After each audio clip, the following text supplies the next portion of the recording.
Why, hello everyone, and welcome to the stream. This is Otaku Shobo. Today is Thursday, May 9th, 2024. Ollie's around somewhere. Just not here at the moment. He was up top, but he I think jumped down and went off someplace else for the moment, but he is around. He will probably come and say hi at some point. We shall see. So, stuff, things, updates. Um, the glue is working. The new Bamboo Labs liquid glue. It is working. And yesterday, I was able to print out, because I sold, my first 10 slot NES cartridge storage tray. So that's these guys. It slots in on these guys. Yeah, pretty. That's my first Nintendo storage tray, original Nintendo storage tray that I have sold, which was quite nice, and it printed perfectly the first time. And it actually looks very nice. It printed very nicely. It did not have any warping issues at all, which is great. All right. This chair, I have to keep. I'm checking to see if it's locked underneath. It is locked underneath, but it's still got it. It's like still goes back a lot. I will eventually need to get a new chair, and I'm not looking forward to that. And there is no way in hell that I will ever even remotely consider any racing style chair. That's not going to happen. I've been there. I've done that. I've broken all of them because of my weight.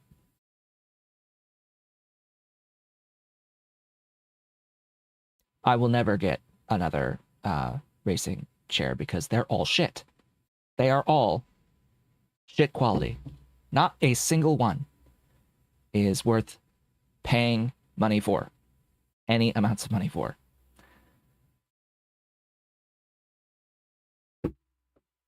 So, games. Game updates. Honkai Star Rail had its new patch release. They had the maintenance for that Tuesday night, so I spent a lot of time yesterday playing through the story campaign, and I finished the main story of the campaign that they released in the patch, which is not going to be the end of this story, technically, because they need epilogue. It got through, like, quote unquote the end, but we need epilogue afterward. So that will probably be next patch. I would hope, because we need to see the impacts, like what the actual effect of the events are that happen in this part of the story.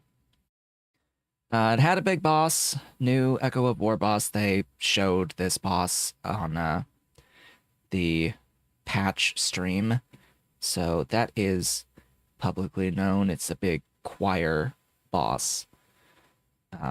It's a like big maestro with the members of the choir that you have to fight, and it's got some interesting mechanics, but yeah, it just melts with my team setup.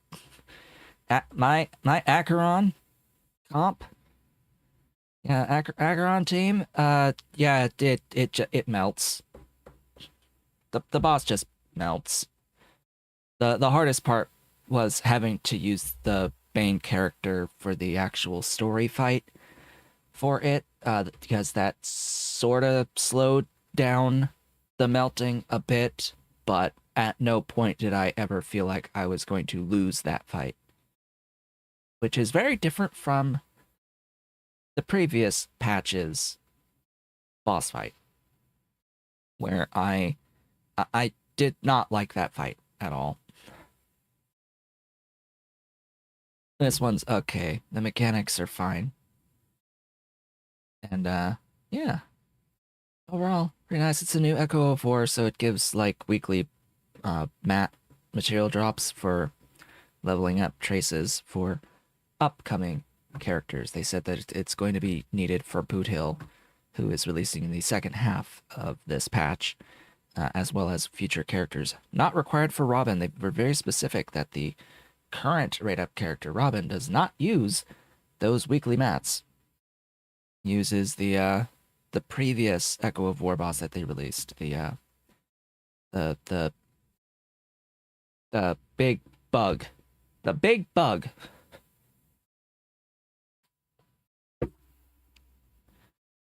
And I'm totally doing wishes on Robin's banner because she's actually pretty good, as it turns out, although I don't need any character, and I would rather have Firefly. I would rather have Firefly, and I have a guarantee.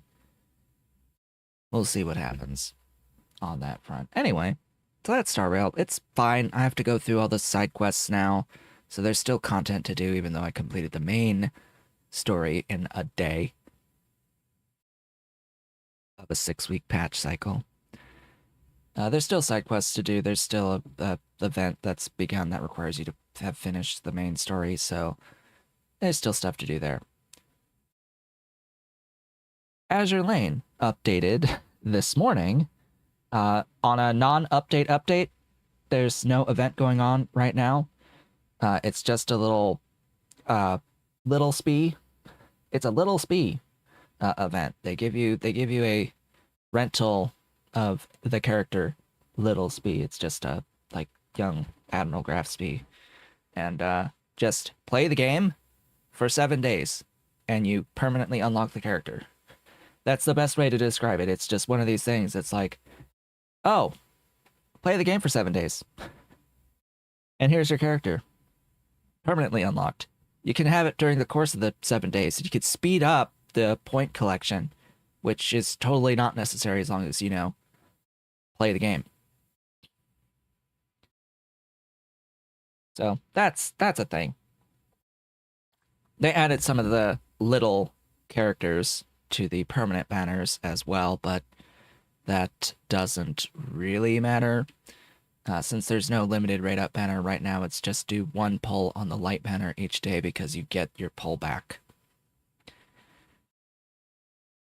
Because there's a quest, a daily quest each day to build a ship, and if you do it, you get a pull out of it.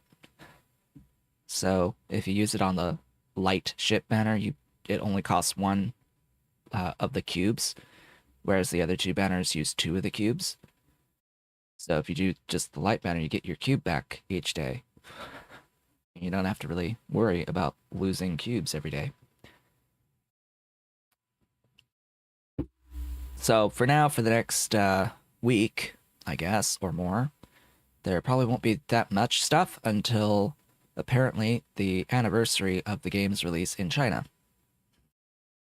At which point there's probably going to be a pretty big event. As for, like, progress, I am progressing. I've gone through the retrofits that I've been targeting. I'm working still on the mines, unlock, getting all the experience for that. I still haven't even completed the first combat experience mission, which is a mill of experience from Vanguard Ironblood ships.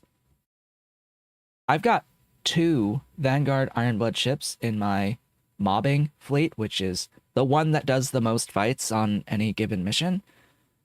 And they still haven't accrued 1 million experience yet, and it's been like 5 days working on it. the next part is going to require 2 mil more, like in addition to the 1 mil. So, yeah, it takes a bit over it'll take over 2 weeks total to get through that and to finish off. I'm assuming that at that point it'll just be that to finish off unlocking that ship. And then I get to work on Friedrich de Gross, and that one requires more experience than that with main fleet ships from the Ironblood faction. Which is theoretically easier because your flagship always gets a pretty good experience bonus multiplier for each fight, whereas frontline ships, the Vanguard ships, need to MVP to get a bonus. And yeah, my Ironblood Vanguard ships are not the best ships in my fleet, so usually they don't get MVP. So they don't get multipliers like that, outside of just the standard get an S rank for the fight. So we'll see. It's still going to take probably at that point a month to unlock the ship. When I start the process to unlock the ship, it's likely going to be more like 3 weeks to a month to get the experience necessary, if not more than that. Oh, sigh.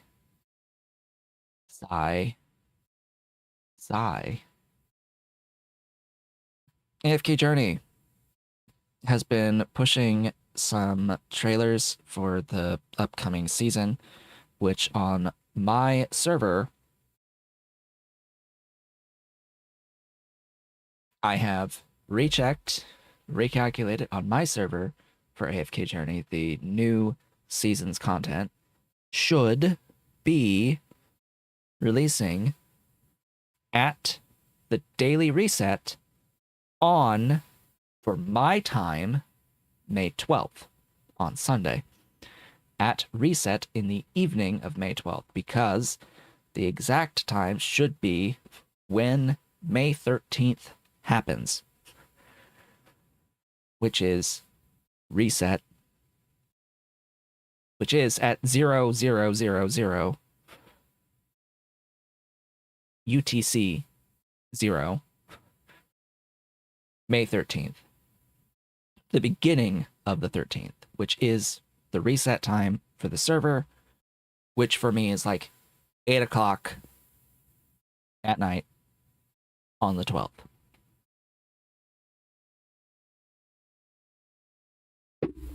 Because it's daylight savings time, it's 4-hour offset currently. So that's something to look forward to. They've got a whole bunch of stuff coming. There's going to be a maintenance, they said, overnight tomorrow. Yes, I think it's overnight tonight into tomorrow, I think, is the timings on that, because they said it's on the 10th, but at like 7 to 9 a.m. UTC 0. So yeah, that'll be like middle of the night tonight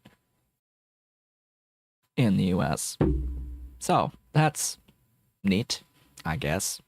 Some servers, the initially launched servers, should start getting their access tomorrow to the new content. Any server that's 42 days old, everyone that's at least 42 days old will get access to the new season's content immediately. My server just will take a couple more days. It started a couple of days later. But, you know, the game launched like at the end of March. So it's only been like 42 days, and this is supposed to be like a 4-month experience, up to a 4-month experience. So even servers that start now will still have at least some time to experience the current season that is releasing. They won't get the full 4 months, but there'll be some time left. It's only those that will be opening up even later into the season that probably won't have enough time to complete it or won't even get to experience the seasonal content. However, I don't know why they have so much of this temporary stuff, because they're saying, oh, there's going to be a new season specific content for content that exists as permanent content right now. So there's going to be seasonal AFK stages and seasonal towers. But why aren't they then, why aren't they just adding stages to AFK stages, and why are they not adding floors to the tower? Why is it all this seasonal stuff? Because all of the seasonal content that they've said is temporary and gets revoked at the end of the season, and you get essence, hero essence back for however much you did.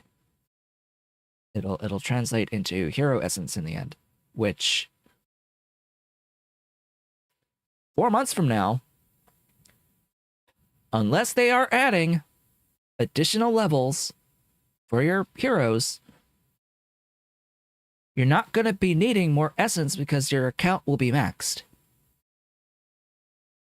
You will be max level of permanent account levels by then. So, I don't know what the fuck they're smoking over there for those devs, but they've been really hyping up all this seasonal temporary content without actually saying anything about any permanent content. Like, what's the point of doing anything in this season at all? Full stop. If it's just all going to be taken away in 4 months. And the only thing that we get back for it is something that we don't need by then. We need to need the stuff by then. Once the season ends. Give us a reason. We need a reason to need whatever permanent stuff they're going to be giving when they revoke all of the seasonal content at the end. That's my biggest, like, thought, complaint, worry, is like, okay, what does the end of this actually look like, and are we actually going to need what they're converting all the progression into at the end when they revoke the seasonal stuff? And like, you're like introducing these new maps, but yet it's not permanent maps, yet you can permanently access them. Like, if you can permanently access a map, that's permanent fucking content. And why the fuck are you saying that this is seasonal for the fucking map if it's permanent? Like, they really have not done a good job of distinguishing between permanent and non-permanent stuff in the season. And specifically, how you are going to advance through, like, the map story content without access to the seasonal aspects of it. Like, okay, are you designing it then to be completable without any of that stuff from the seasonal content for those who, you know, come in after the end of the season? What is that experience going to be like in practice? They have not presented any of this information. It makes me very scared. Hello, Ollie. You're meowing. Anyway, that's that rant out of the way. I'm a little worried because, you know, thoughts tend to go to worries when there's literally nothing to do. And right now in AFK Journey, until the season launches in a few days, there is essentially nothing to do that is actually, like, entertaining content outside of bashing your head against the wall of the Trial of Abyss over and over and over and over again until you just give up. I am beyond wanting to push, try hard, trying to get higher in the abyss stages. I'm done with that at the moment, particularly when it's not giving any permanent iterative bonuses to the account. So, otherwise, I've mentioned I have been playing Isekai So Life. I'm not sure how much longer I'll continue with it because, yeah, despite its name, it is an extremely pay-to-win grindfest that happens to have pay-to-win PvP content in it, and it is highly competitive. It is very much like AFK Journey, just far, far worse, actually. Just way worse. Yeah. Yeah. It's just worse in all aspects. So that's a thing. And has mega whales that are trying to like get in on any new server that launches to be at the top of new server launches by uber whaling to get to the very tip top of things, to be the biggest fish in the tiniest of ponds.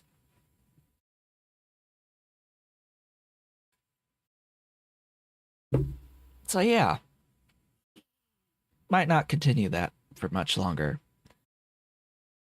It's iterative, but it's very depressing seeing all the other people just skyrocket beyond you because you're not paying.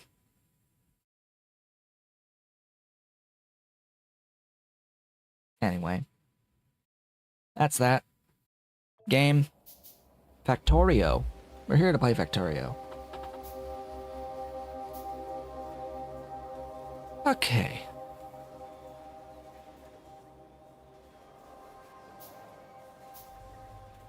Some notes. I've been thinking a little bit about the changes to the beacons and that were announced in the Friday Facts this last week. And the more I think about it, the more I realize that this was a change predicated upon the developers not liking how people have been designing their late game bases.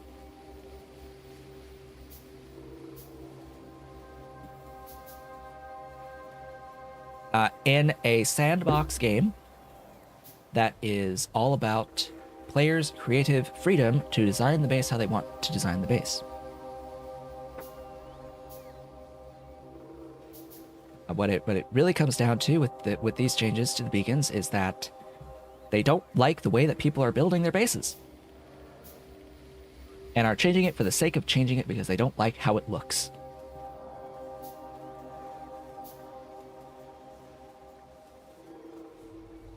And their solution, fine, yes, it does make it so that you will need to build differently over the course of the game until you get to the end of the game. The problem is that there is an end of the game.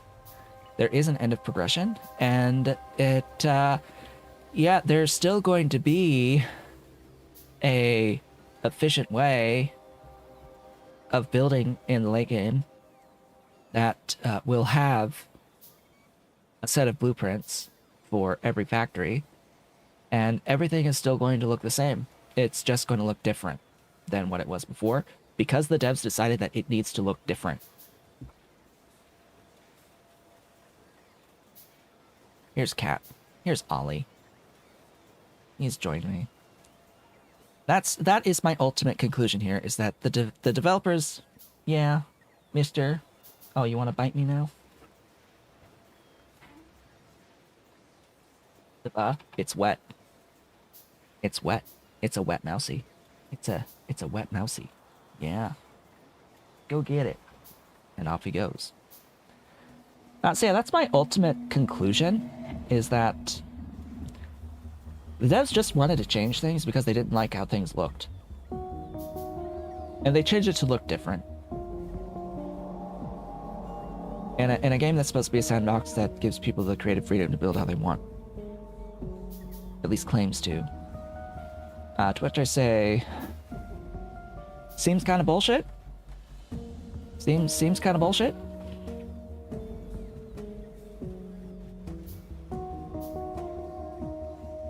And let's face it, that if they were... Let's put it in a different way, because there is a different thing that I wanted to say about this, and that is, okay,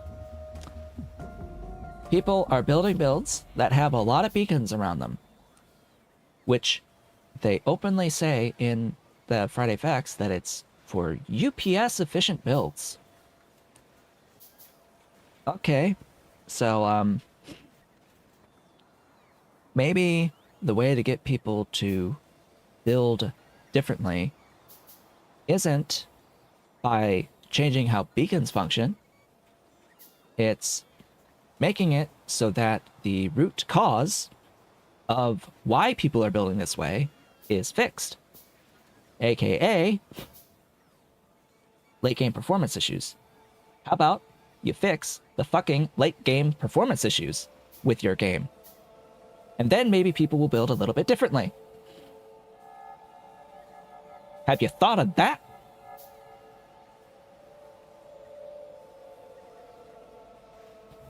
How about you improve the fucking performance of the game?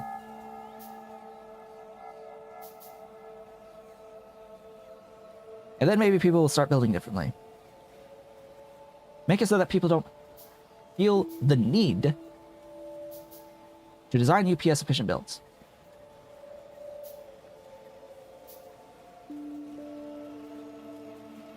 I would think that that would have a much bigger impact on things than changing how beacons work, because you don't like beacon spam anymore, because you don't like how that looks.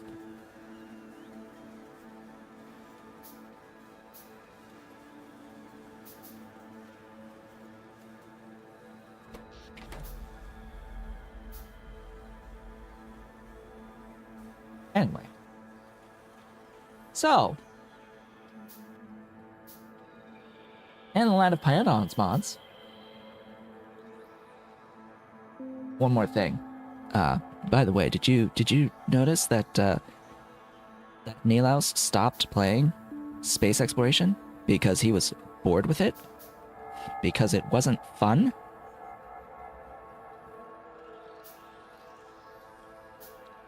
Just want to point that out. Just wanted to point out that little detail.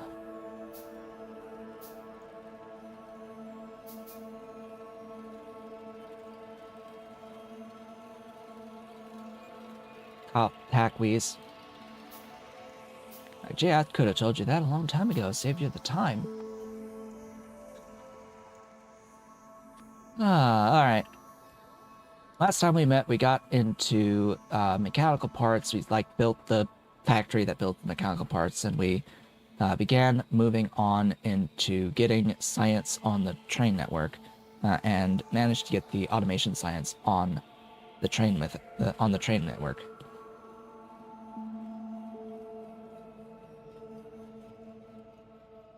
Yeah, my current performance is like, right now that's 1x. That's like 1x. It's set to be 5. And if I zoom out, it'll be less than 1x because, you know, FU. Because all these icons, the recipe icons, play a big role in the map view, because each individual little thing is an entity to draw that is, for whatever reason, being updated with each frame. So, yeah. If you're wondering why I complain about performance, is because, yeah, this mod in particular doesn't perform too well. Absolutely pushes the game to its absolute limits. And, yeah, it would be nice if the game were to actually have better performance overall, and that the bulk of efforts... I don't need to do that, I've got termite bots. should be spent on improving the game's performance instead of fucking around with beacons.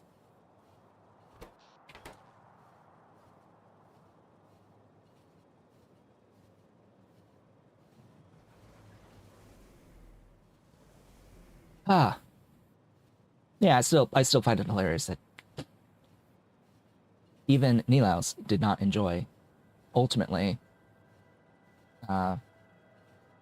continuing a series for space exploration because it stopped being fun.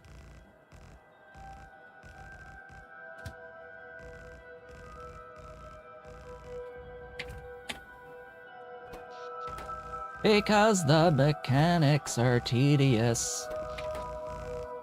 And that is my biggest fear, I think, with a lot of the space exploration specific content.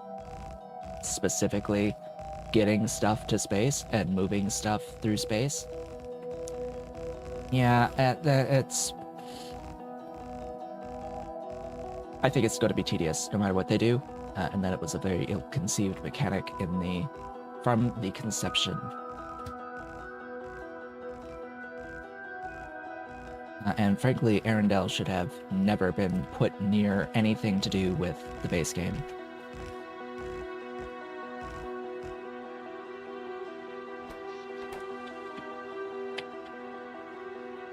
Anyway. Not in control of that, so... What are we building here?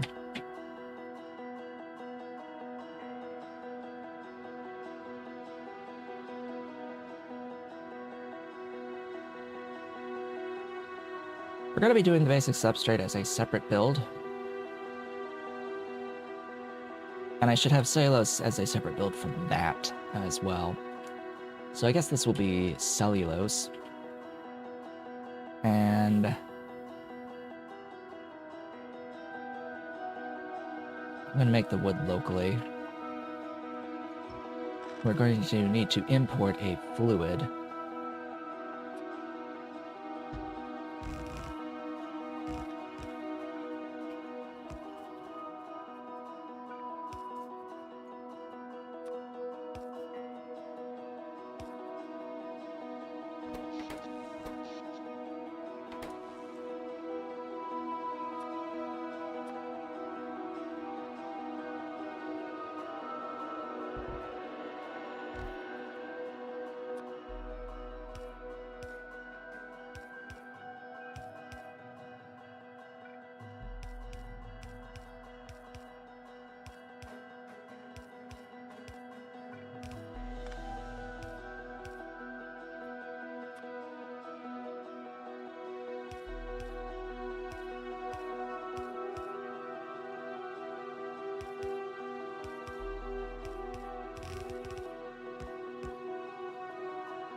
That's not good. Again?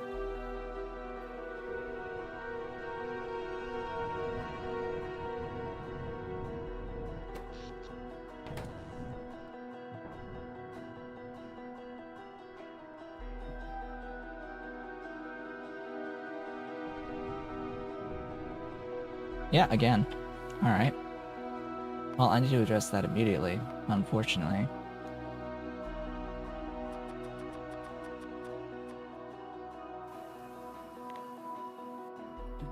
Steel?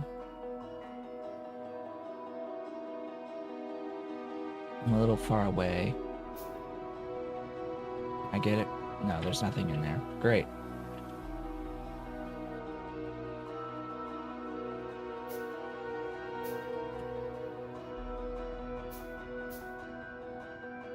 Let's head on up, back to the mall, grab some steel. I need 2 more coal power plants. Oh.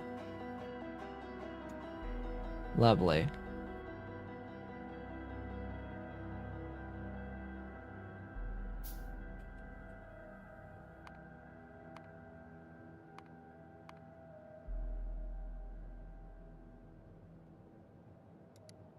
Okay. So, you.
I think I used the wrong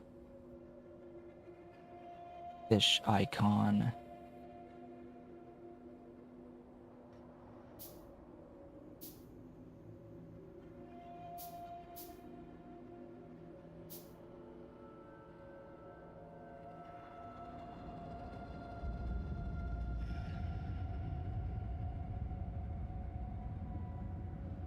Or I never defined it in the first place. That would explain a lot. Or I never requested bone and ash. Bone and ash. Hey, wouldn't you know?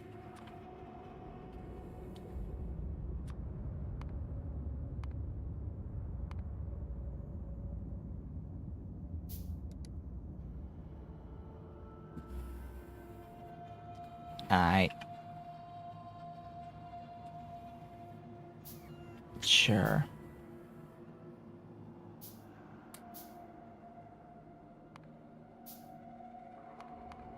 I need 2 more coal plants.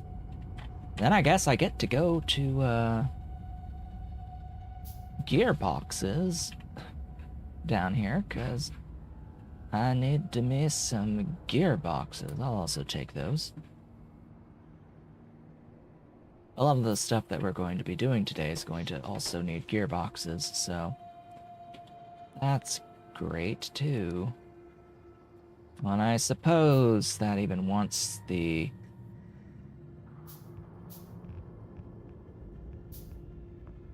fish arrive,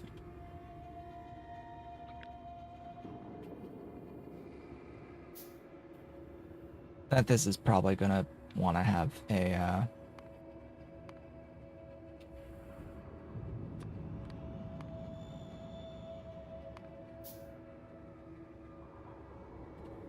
limit.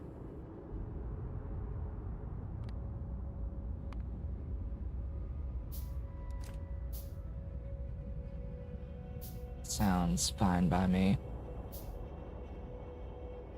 They're slaughtering the fish for the fish oil.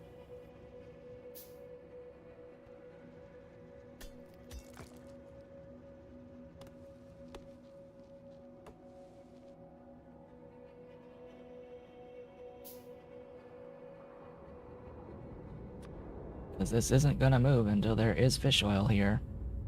99.9. 199. What happened to that 0.1? I got no idea. It shouldn't have a 0.1 anywhere. Should all that pumps should be pumping everything, and yet it's 299. It's things like this that make me absolutely never want to ever engage with LTN under any circumstances. Because yeah, like there's fractional fluids. There's decimal fluids. Why? No reason at all. There's no reason to have decimal fluids in the game. It should only ever be dealing with whole numbers. Like, why does it need to deal with decimals when nothing in the entire game uses decimal fluids?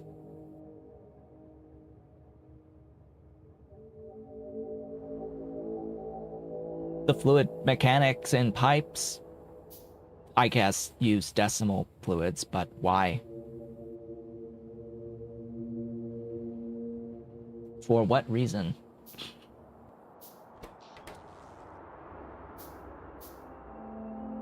There is none. There's no real good reason. As the fish oil should come here. Yes, it's on its way over here. Give it a minute. There you are. The all is on its way. Alright, get out. And then what's the craft time on this? Oh, okay, 10 seconds, that's fine. Gib to me everything that you produce. It's, yeah. I need to make a couple of high-pressure steam turbines, and then I need to make a couple of the other doohickeys. There's one.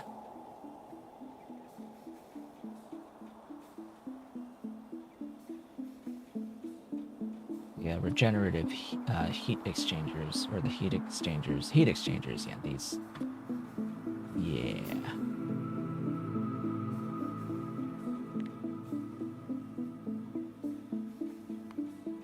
And then I'm going to need about like 50 plus automated factories, so I'm gonna let that go and accrue, but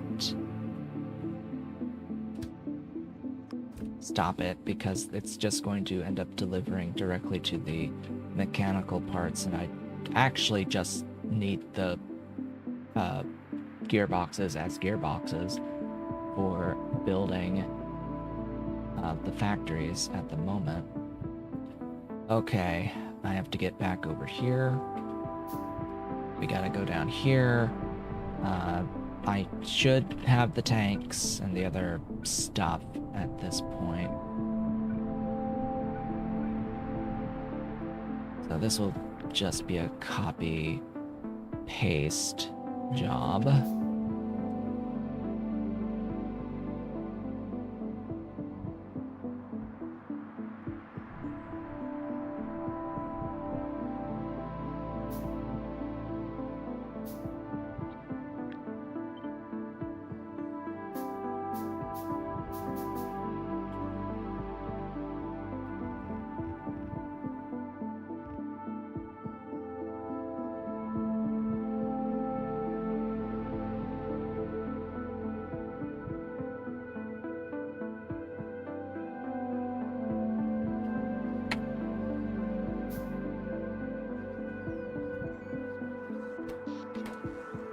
Can we just have a setting that makes it so that that sees the blueprints?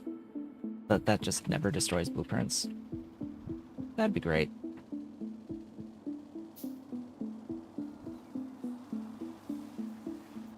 Yeah, that automatic underground thing, mechanic, base game mechanic, should absolutely function from the, oops.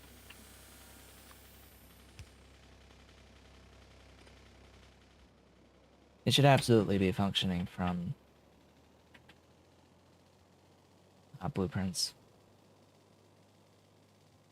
I think that if you're placing blueprints, it will do it with blueprints, but if you're placing actual entities down, just like with placing power poles, it will just remove whatever blueprints you had. placed. It's one of the worst aspects of the build mechanics. It's that it just ignores the fact that you have blueprints placed. If I have a blueprint placed, like, and I click to try to put something down in place of that blueprint, I want it to fail. I want it to not do it. Like, I want it so that the blueprints are never removed unless I specifically right-click to remove them. No left click should ever remove my stuff.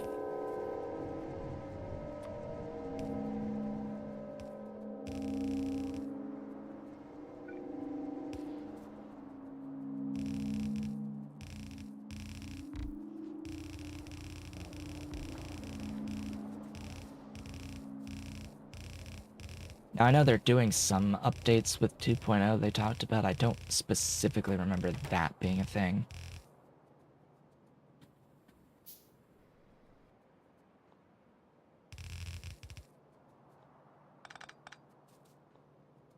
Now, I think... So what I remember seeing is that they're adding an indicator for when you reach the max distance on these things.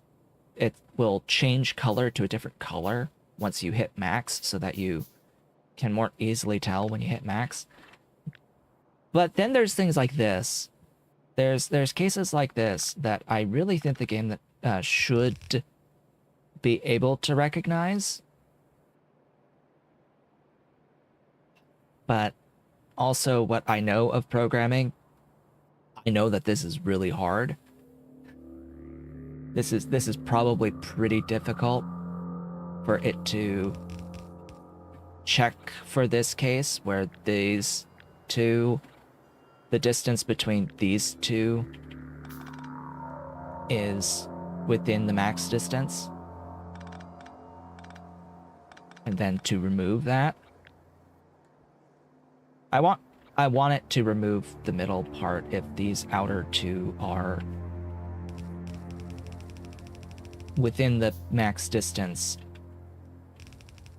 of the thing. But, as I said, it's actually quite hard to program, I think.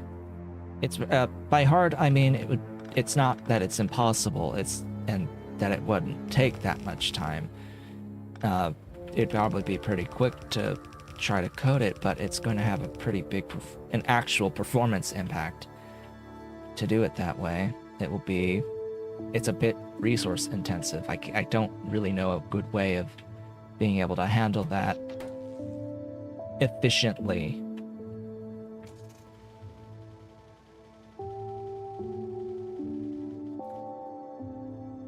Hello, Mr. Cat, welcome back. That's not the right one. That one. Yes, there's Cat again. Hello, Cat. Hello, Cat.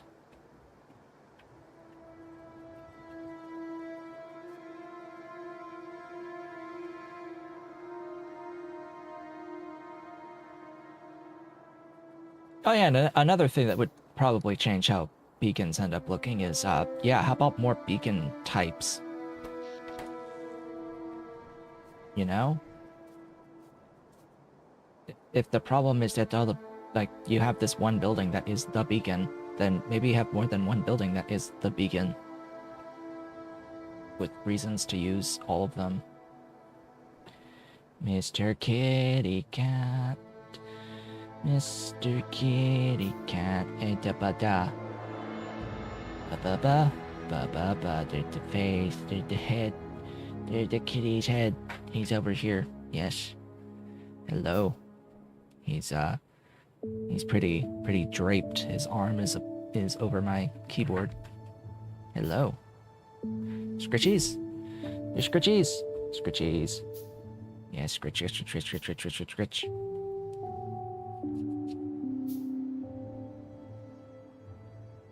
La da dee dee da.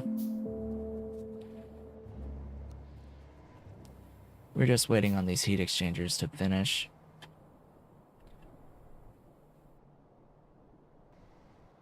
That's it, that's all. It's a little detour because I need power. I need power.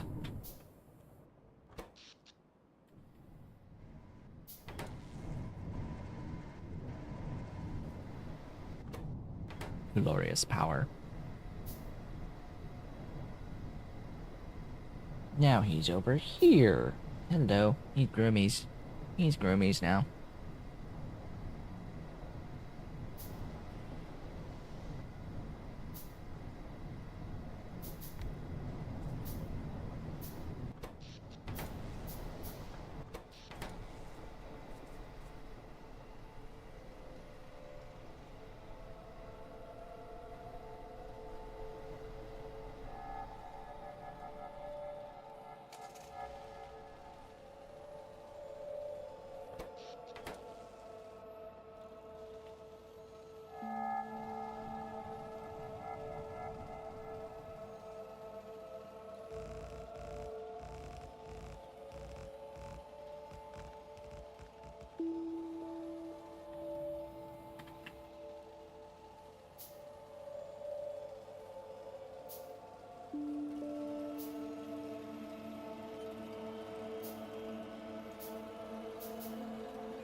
Alright, we'll head on back now that that's done.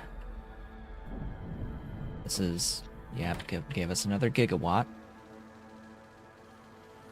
of the max potential power. I'm not exactly sure how much it gives off the top of my head. It's a lot. I think it's like 900 megs each unit. Than the full gig, but yeah, it's we're getting there. We got 1, 2, 3, 4, 5, 6, 7. We've got 7 units thus far. Just a reminder about how things were like back in the first alternative energy series. My squares were this large. Yeah. My squares were this big, the equivalent of 4 of the current squares. And I had builds that used the entirety of the square, and I had more than one of them. And I think it was something like, well, what is it now? This is 7? I think it was like 10 at least, if not more. I think it was more than that in a line, times 2 in each square. And I had more than one square of the coal power. So just to throw that out there, we're still early times. If that looks like a lot, oh, we need more. Oh, do we ever need so much more? Speaking of more, I hope that we end up getting close enough to these. In fact, I'm just gonna yoink my way up there first.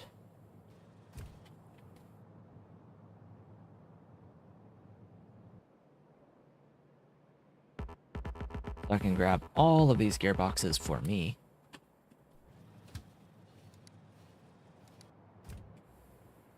And so I can build more automated factories.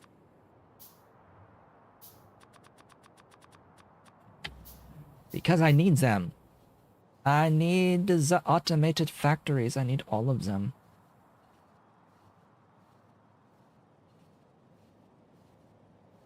Mr. Cat has left.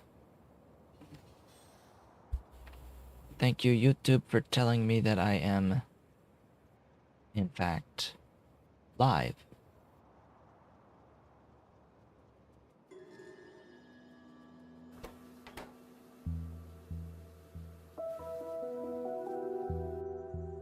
Alright, saline.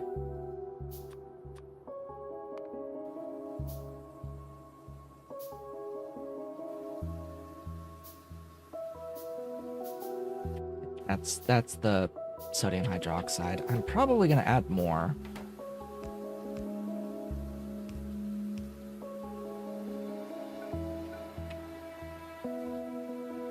We'll see.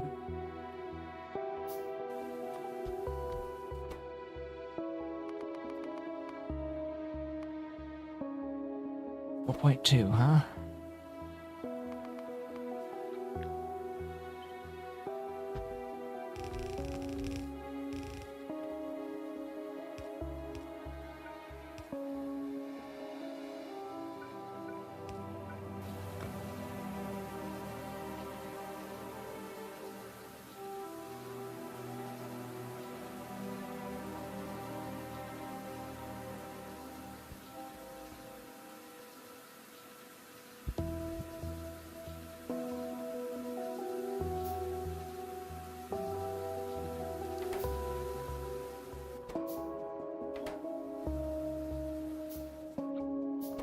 I'll be 7.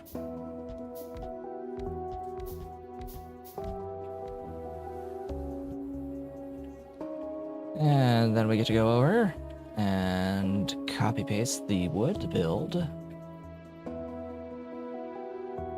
Oh, hey. Yeah, there we go.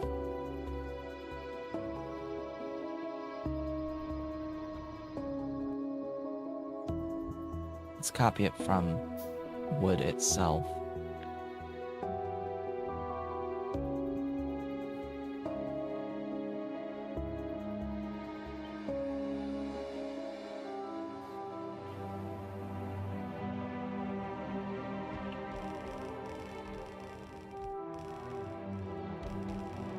Ah, that's right. I do need...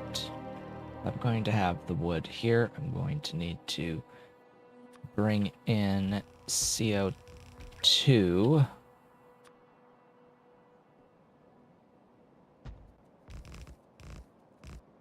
As well as moss.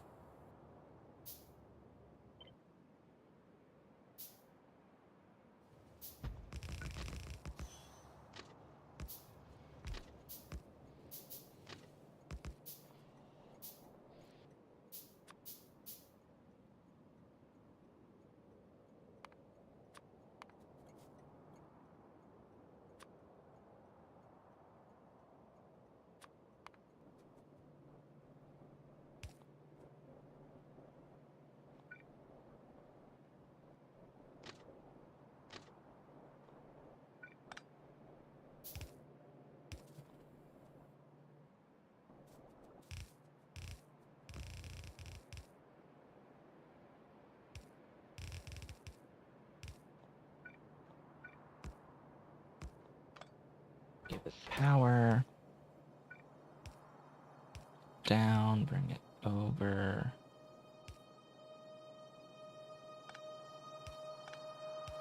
Go. Give power. And it needs a kick. It needs a kick.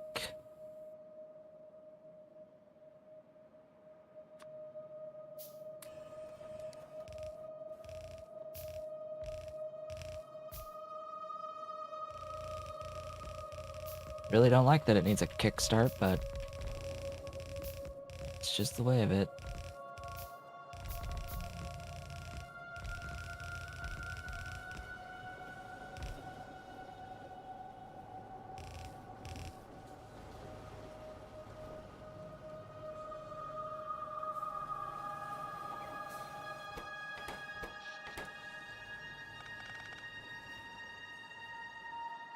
Okay, over here. Mine, oh mine.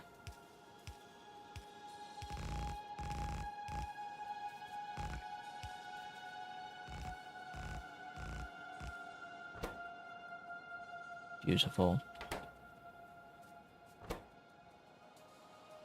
Just one of the best sites ever.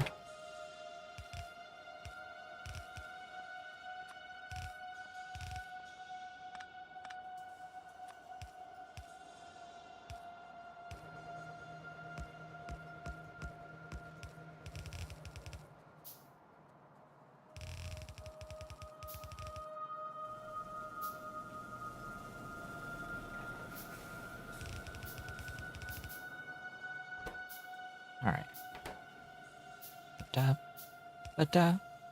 Ba-da, ba-da, ba-da, ba-ba.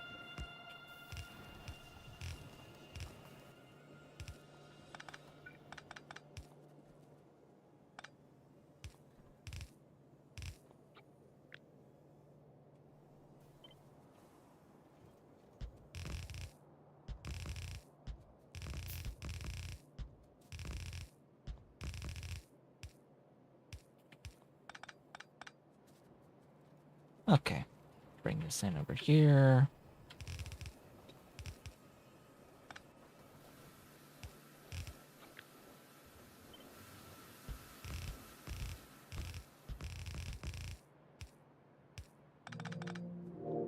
Give the line power.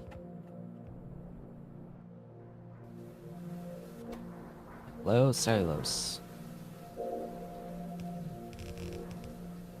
This is not a permanent solution for cellulose. There are better recipes involving, well, there is a better recipe involving raw fiber that is ultimately, I think, going to be the one that I end up going with. Because, yeah, this is a bit of a lot. This is a lot of infrastructure to make the wood for this. Ultimately.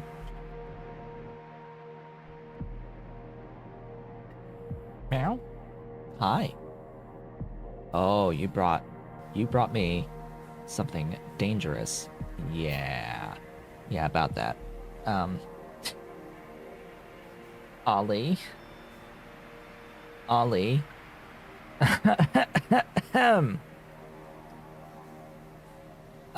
So that's Ollie's favorite type of toy. That's the felt string. It's also the most dangerous toy. As in, if you're holding it, he's gonna swat at it with all of his claws out as hard as he can with his full strength. And yes, he's now Chewie's biting on it. Yes, and if you try to take it from him, he's swatting to try to grab it. Yeah. So now he's in dangerous hunter mode now. And this is where the most painful things have happened. I've always surrounded those felt strings. So he brought me blue. He brought me blue. Yeah, that's blue. Always gotta like hold it by the end. Yeah, you got it. Oh, you got it. He's got it now. I gotta just like hold it by the end because he swats with his full strength as fast as he can with all of his claws out. He's here to kill, not to. It's not really play for him. It's killing time. Dolly understands the concept of play and does not have her claws out. Not usually. Sometimes. But she's usually leaving her claws in. Doesn't bring him out. His claws are out all the time.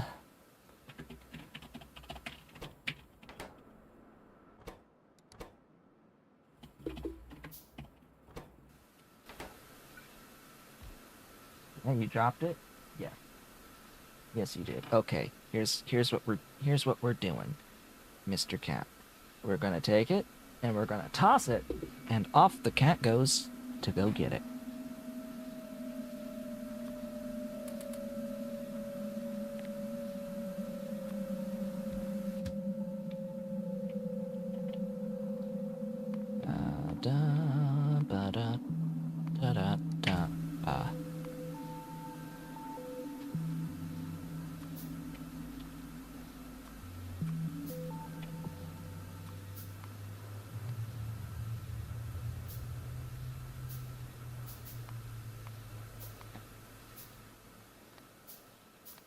That's that part done. next step is the basic substrate, which can be anywhere. There's also a fly buzzing around, so I don't know why he's not going after the fly. They both saw the fly last night after dinner, and they were all racing around the house, trying to chase the fly. It's still buzzing. They haven't caught it yet.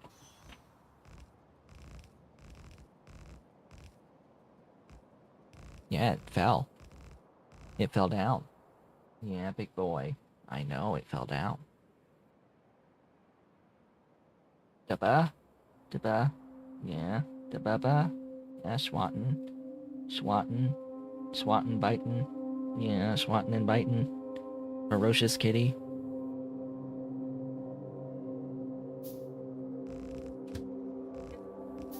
Oh, it fell?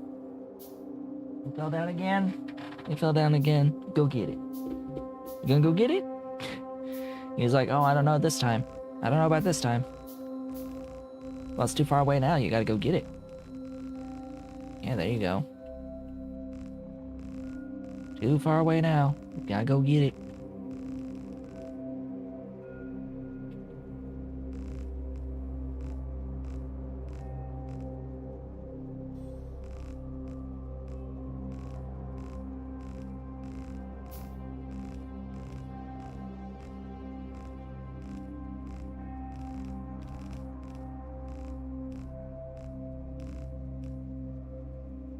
He only really does this while I'm streaming, by the way. If I wasn't streaming, he would be trying to, like, be on my lap, all lovey-dovey, resting, or come onto my shoulder. He doesn't usually get all that playful. So, dunno what it is. Me sitting here talking makes him want to start playing with me.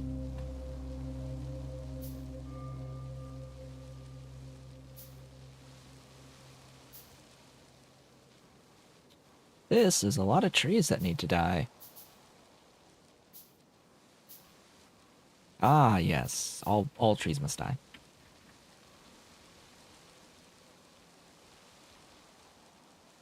I think I'm gonna sneeze. I feel it.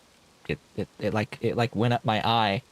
Oh goodness! It like went up behind my eye.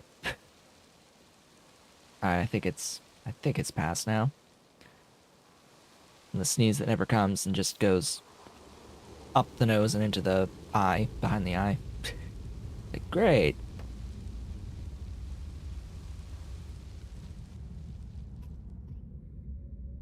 Speaking of which, I think I need to vacuum again. Got a little bit of stuffies today. Little bit, it's starting. Little snifflies. Not that bad, but it's starting, and I think that's just an indication I need to vacuum around here. I am very sure that my allergies are not pollen related. They are strictly dust related, and it's just a matter of me not cleaning enough that I have the runny nose. And sinus congestion, I think it's just all a matter of dust in the carpets and dirt in the carpets that needs to just get vacuumed. Because, yes, every time I vacuum, my allergies disappear for a time. Or at least get much, much, much lower. He has brought the thing back.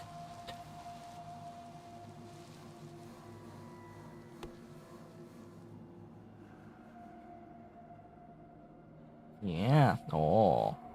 Oh, you gonna get it? You gonna get it? There's those teeth. There's those big teeth. He's got big teeth. Yeah, is that yours? Yes, that's yours.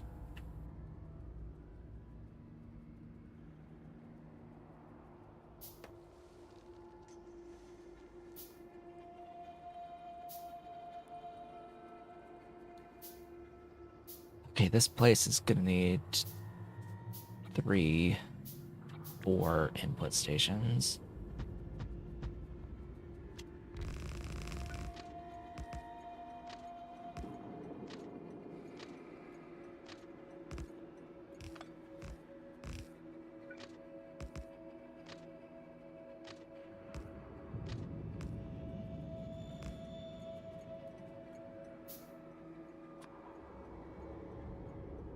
Agar.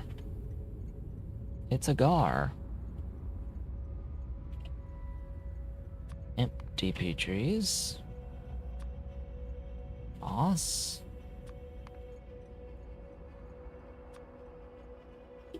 And cellulose, he's dropped the thing. Hello? Oh. Yeah, you want it? You want it? Go get it. I say go get it. I said go get it. You gotta go get it. You gotta go get it. It's over there, you gotta go get it now.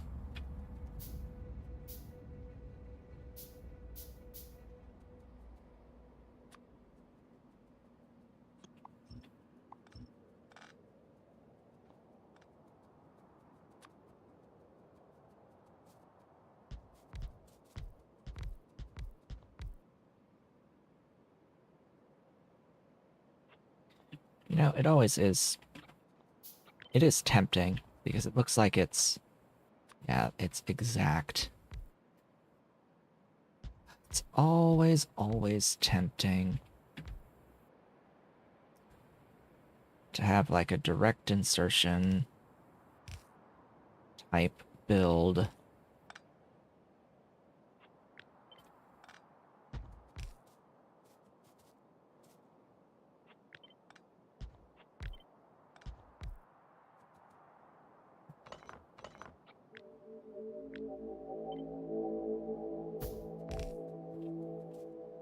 With all of this.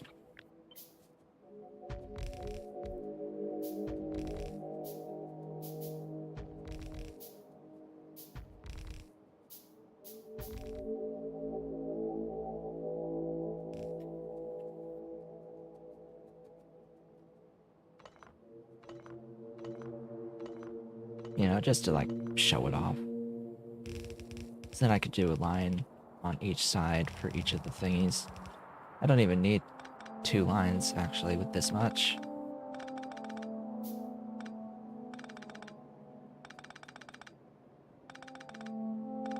It just feels like there's a lot of wasted space with this.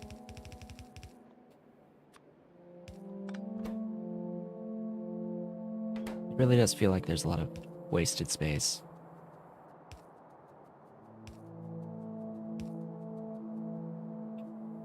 Because, I don't know, it's, you know, the buildings are freaking huge.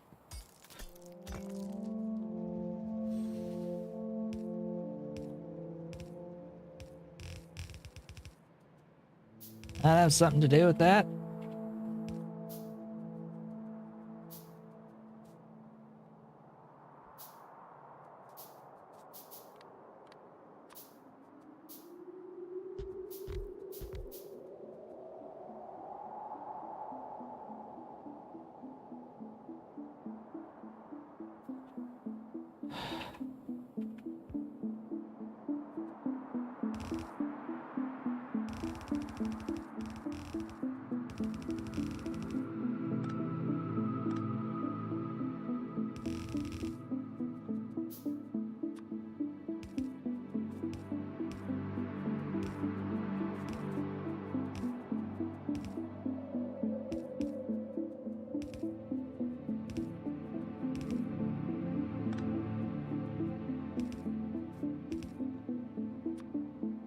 Power to the everything.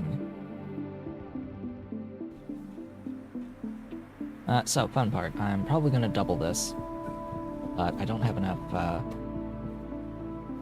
don't have enough micro-org mines, so I guess not.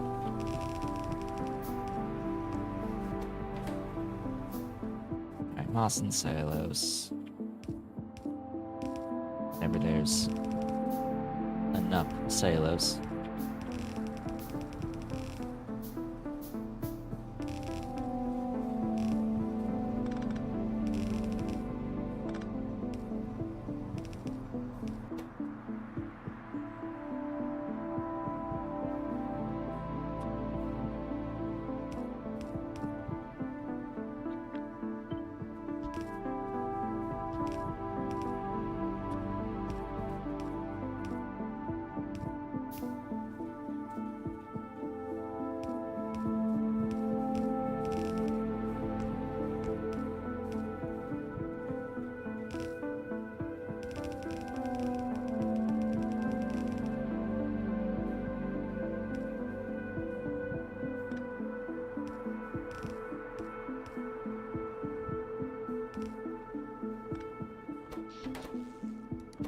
Alright, S basic substrate.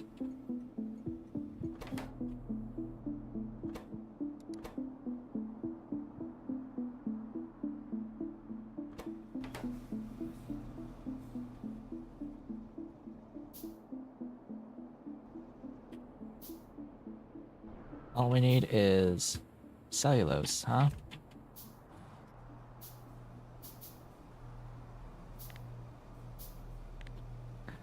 Still crafting those buildings. Those factories. My cat has left. We'll limit that.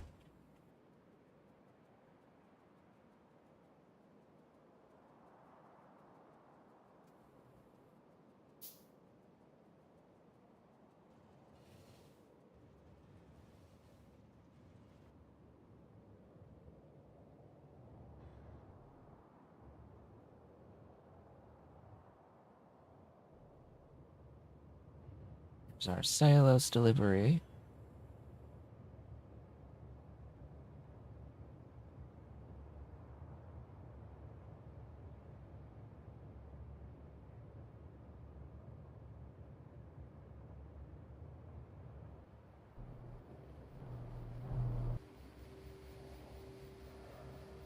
Let's head back, restock on the everything.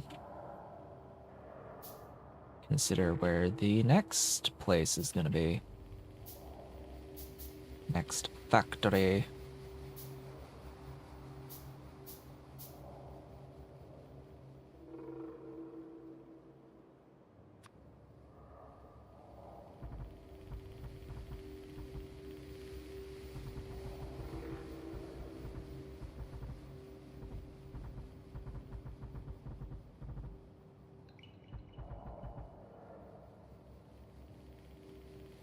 Let's go across here.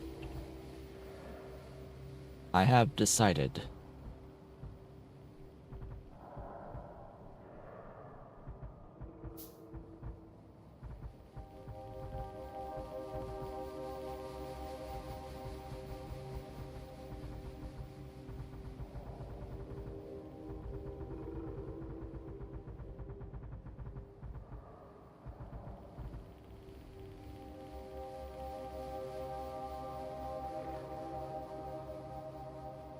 Yeah, it looks about right. Oh, we missed a spot. Missed a spot right over here. There we go. The entire map shall be grid.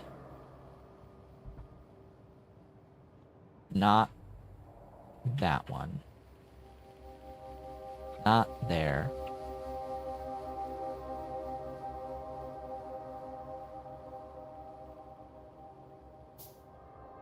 Now we can see exactly what's in the way from the bus.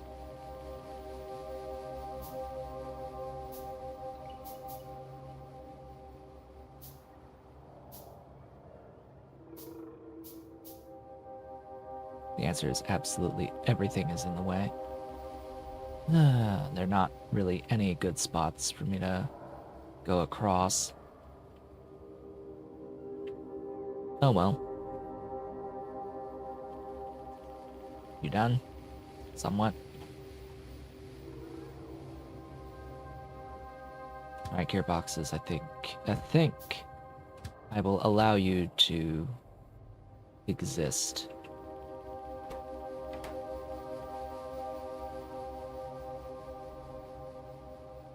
And we'll build here.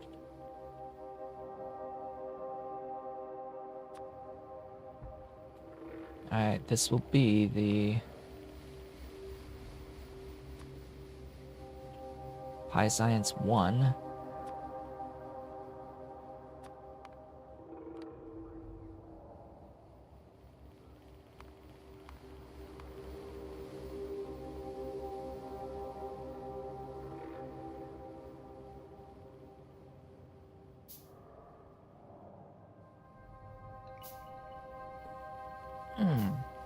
Okay.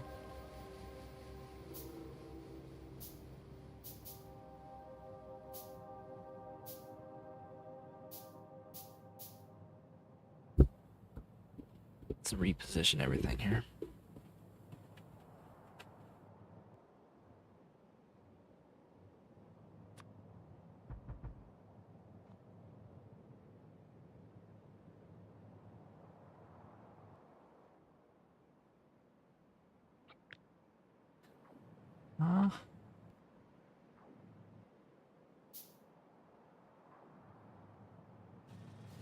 Okay.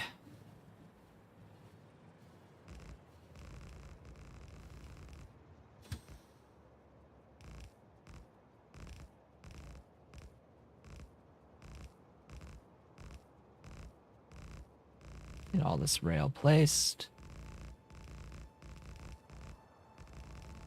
Now, as we approach High Science 1, what is left is, of course, logistics science. Now, once I get everything that I need for the logistics science and logistics science put onto the trains and get a lab facility built to process that science, then it's time to delete everything from the main bus. The main bus shall die at that point. And then we move on. And then we move on. You know, I don't think I built these. Okay, good, I did. Wow. I actually thought ahead. Amazing.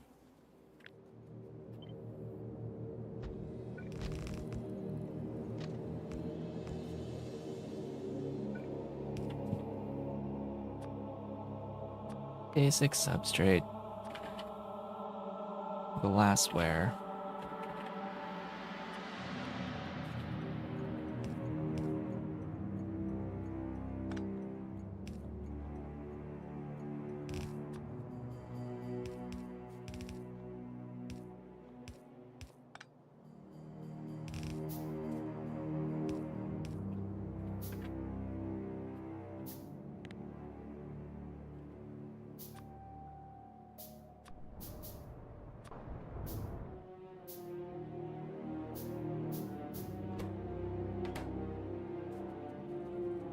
Oh good, it is on its way.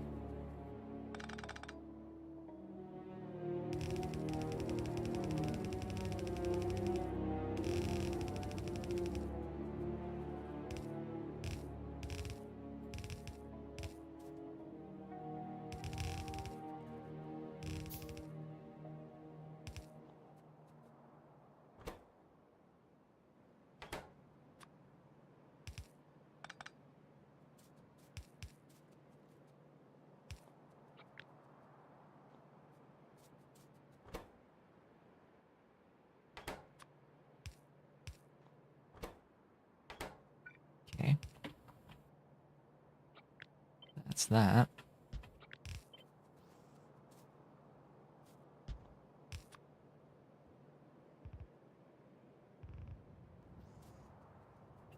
Nice.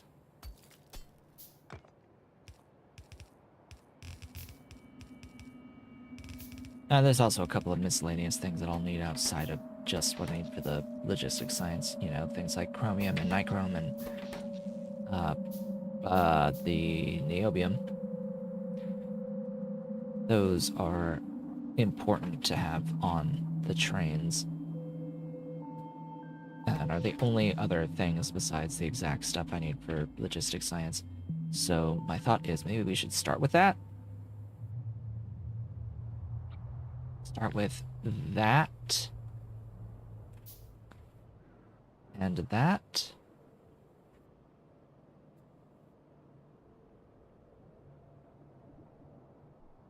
Maybe.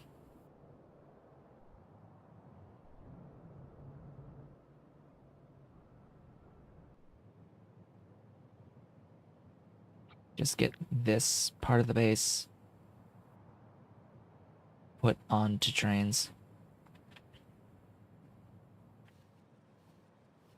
We'll do it at some point, but I need to look at what I need for the logistics science again. So we need augs as augs to slaughter for animal samples. And we need cotton gut for the solidified Sarcoris. We will not need basic substrate. We need additional bones for bone meal.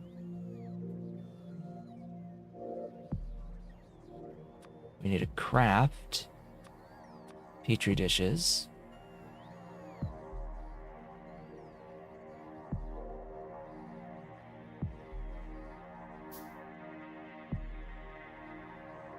But I otherwise think that that's it.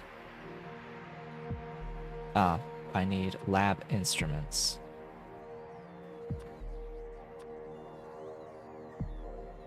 And that should be its own factory to make the lab instruments. Relesia seed are made from Relesia. I've got Relesia. Soil is just water, rich clay. I am able to get straight from the clay, or from ash for that matter. Clay, muddy sludge, which is all free.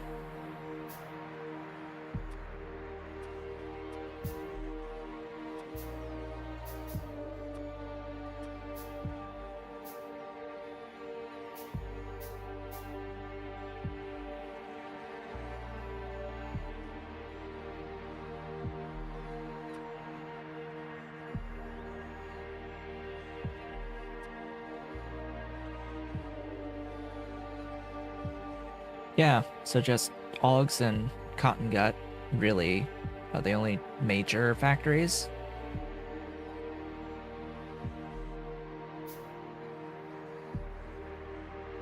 Sure, I'll take it. How many aug for the stuff? I hate that I have to like just guess here. It's what? It's the everything but the bone.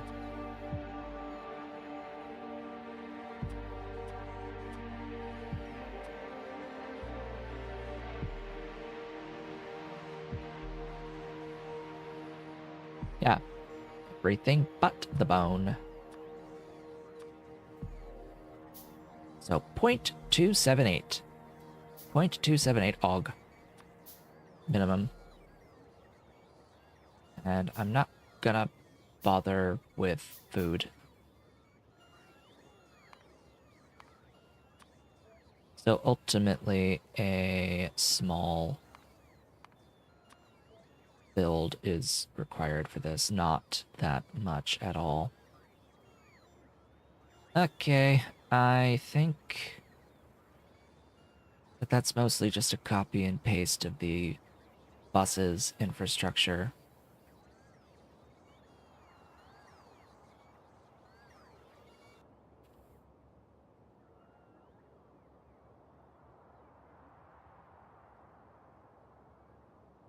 Yeah, so it's just slightly more. That is 6. I need 8. Yeah. So it's mainly just a copy-paste job for this.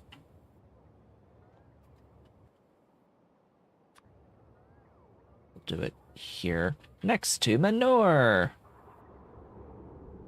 Joy. I want it flipped, so I guess I'm gonna redo the whole thing. Alright then. Well,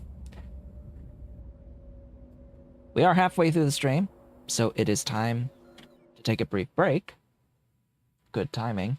When I come back from the break, we're going to set up augs with aug slaughtering.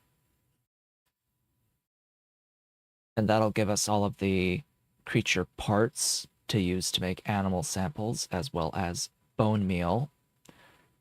And then I will likely look at the cotton guts, so we can do both of those things, ideally today, as long as I've got enough materials to make the cotton gut buildings, Prandium labs, which I might not, but we'll see. And a lot of the other stuff is just do it type work, not too extreme. So anyway, I'll be back in a few minutes.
And I returned. Welcome back. Hello, Ave. Ah, you missed my rants from the beginning of the stream. You know, after all the intro stuff, and when I got into the game, I then proceeded to rant and rave. You know, the usual. I had,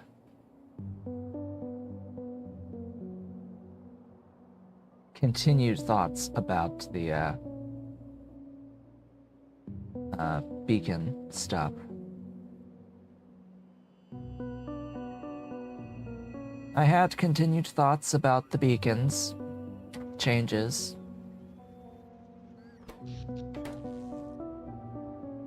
Not great thoughts about the beacon changes.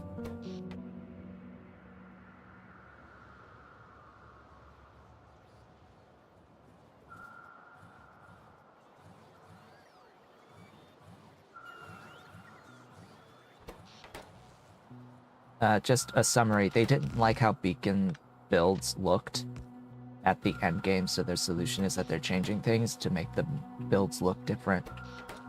And that's effectively like the biggest thing about the changes is that the end game builds will look different. In vanilla Factorio, they are changing the scaling on beacons to be different.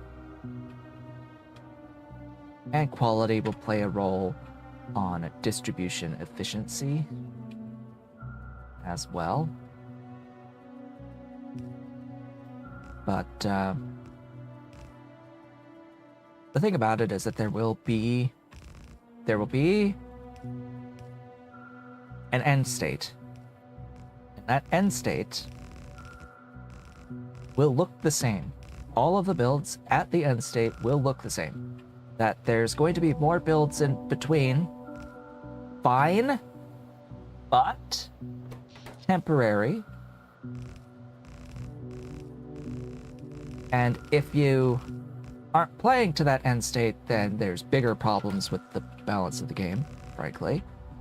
Then there's much bigger issues with your quality system if folks just don't want to get to the full legendary setups. But the point is that there will be full legendary setups that will have very specific set blueprints that will end up making all bases look exactly the same anyway. They'll just look different from how they look now. So effectively, all they've really done is change how the late game bases look.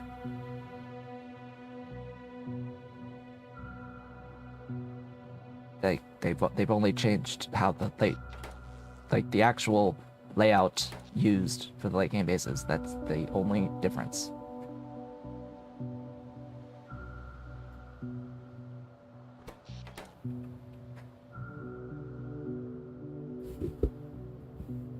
And the points that I brought up were that they're changing things because they don't like how it looks cosmetically with using a whole bunch of beacons around a single building. They didn't like using a lot of beacons around a single building and how that looked.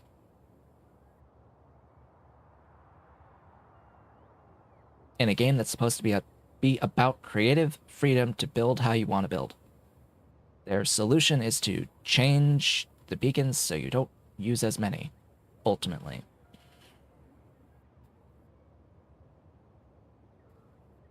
Which, my response is, people are building that way for UPS efficiency. They very specifically said that they're building that way for UPS efficiency. How about you improve the performance of the game so that so that people don't feel forced to need to use UPS efficient builds in the first instance? If you get rid of the need for UPS efficient builds, you'll probably see less of that copy pasting of UPS efficient builds that use shit tons of beacons. That's the only reason people are using that and doing that.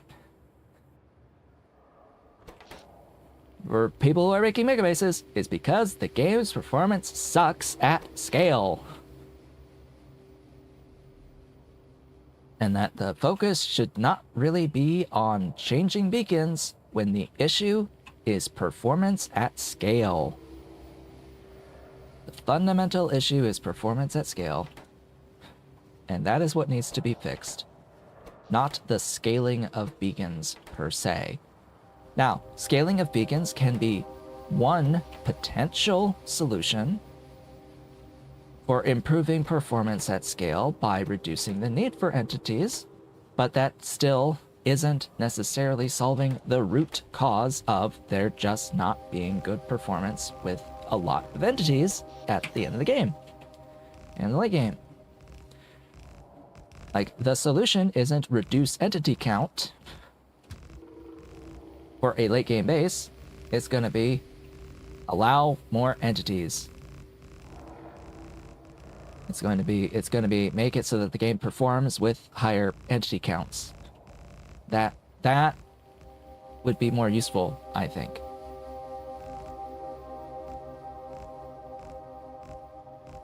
Yes, it is very normal with Pi specifically. to get existent stuff before getting stuff at scale. And much of the time building to even 1 per second is going to be overdoing it for a lot of the more complex items, such as circuits. But you're, on the one hand, you're going to want that many and more. On the other hand, there's a practicality of it's just not designed for you to get that much in the early game. Realistically, unless you want to spend hundreds of hours building huge builds to get that much. Either you're going to spend your time, a lot of time, building a mega base to get a small amount of stuff that you're ultimately going to replace with better processes later on, or you have to live with the very trace amounts of stuff and also have to wait for that trickle economy before you can advance to something a bit more that's going to give you more stuff ultimately. So, and that's like one of my biggest issues with the balance of the Pi suite in general, is that sort of stuff. It's not really Factorio feeling.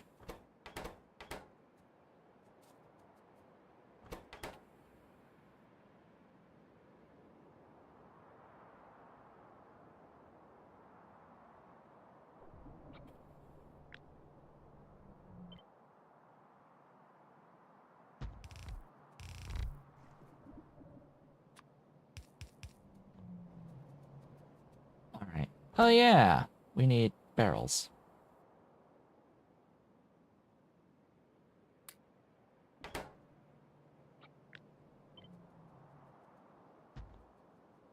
Twice.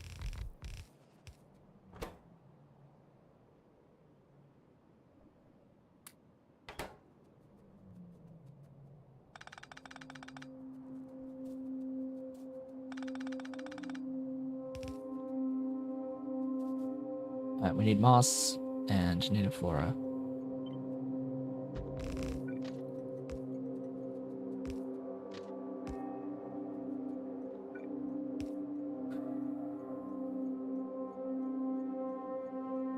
Separate soldering.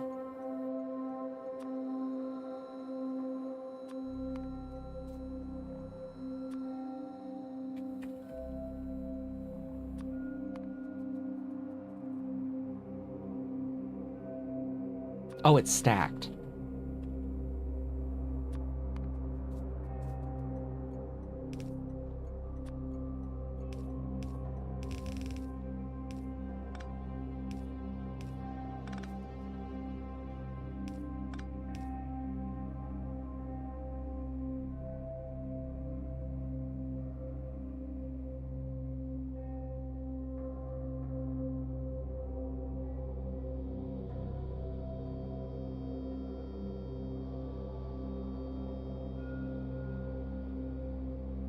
Moving around the stacked items allows for higher throughput in that the inserters can move effectively more items per second for the unloading and loading of these bulk rail loaders and unloaders. These are not true loaders. These are multiple stack inserters. So they do have a speed limit, and if you don't have to move as many items, that improves the overall throughput when one item equals 5, for example, with moving stacked stuff. Does not improve the efficiency of the travel time, though, at all, because it's the same stack size in the trains.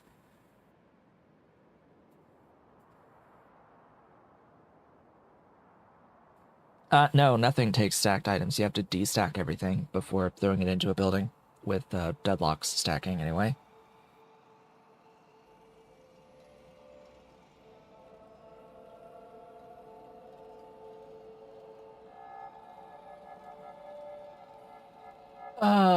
This is where I will say that one of the good things that they're doing with the vanilla updates with the expansion is that we are going to have access to a vanilla stacking mechanic where you will be able to send stacked belts to buildings, and the inserters will be able to pick up items off of the stacks as needed.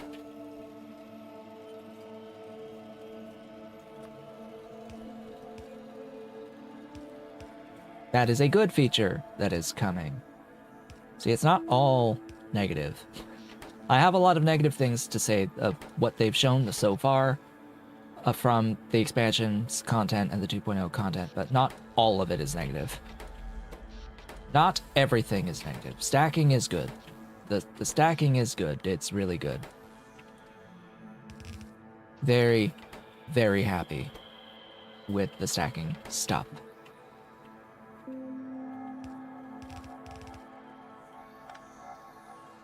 And these specific inserters are going to be called stack inserters, and they're changing the current stack inserter names to bulk inserters.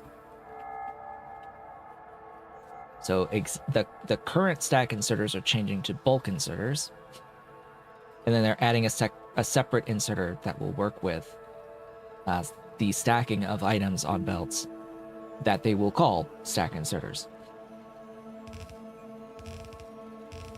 And so the name will match with the function. Which, yeah, the existing stack inserters, the name of the existing right now stack inserters would make far more sense named bulk inserters rather than stack inserters. That actually is a really good change.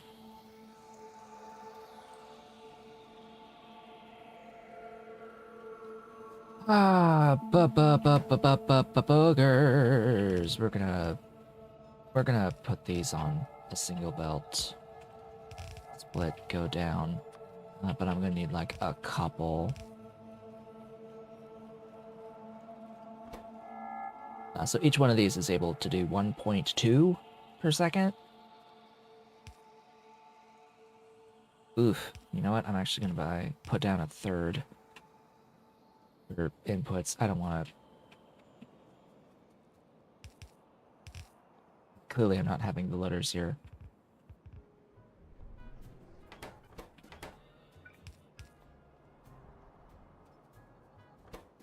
I'll do loaders on the output. Nah, I don't need to.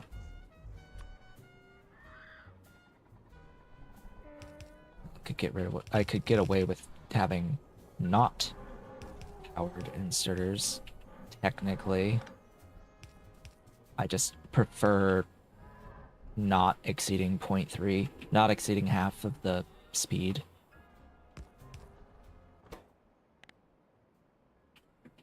For any one item. Even though I know it's fine, that's not the correct thing.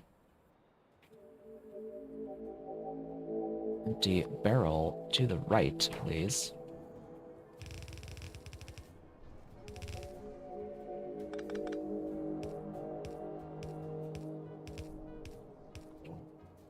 There we go.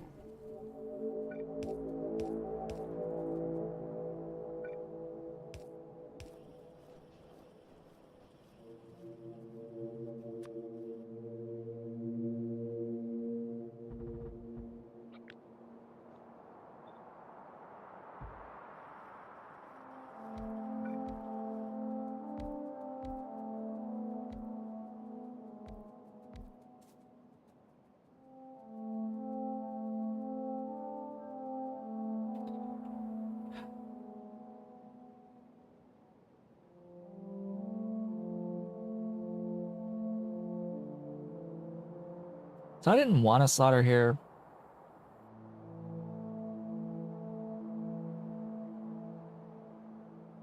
For like scaling reasons.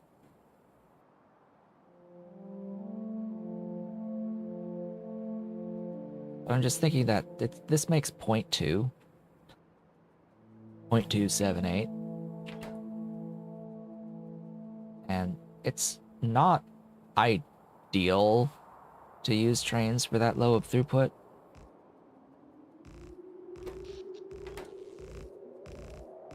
But also, if I were to solder here, I would need access to a solid fuel for voiding the excess stuff. So I'm gonna have to have it separate. Like, I'm not going to import a solid fuel for this.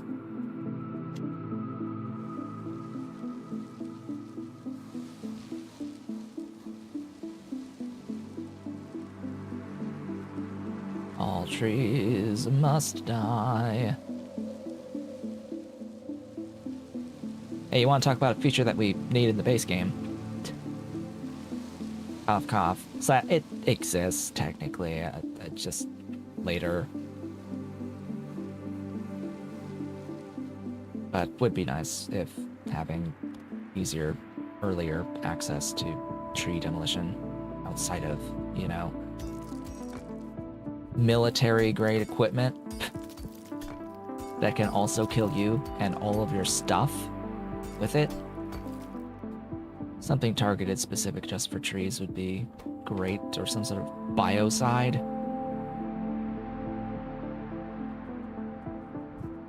That's not going to destroy things that you may have built in the middle of a forest.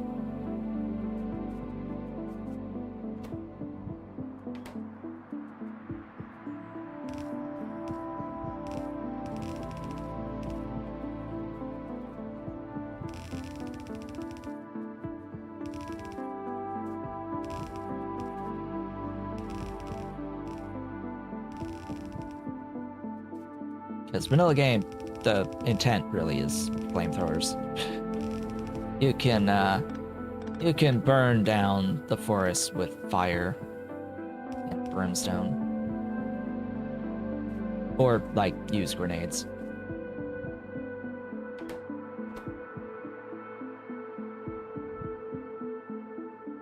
You know what? That's fine with these.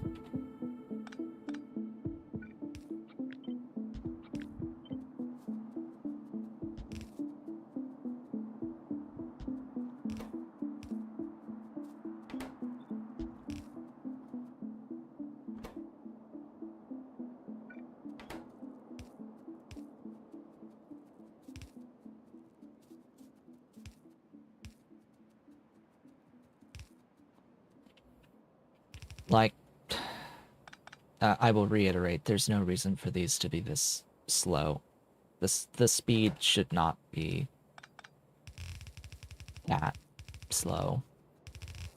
The basicness of the recipe, the inefficiency is in the volume of the input, and it should be based around the volume of the input being pretty high by comparison to other processes. The speed shouldn't be such garbage.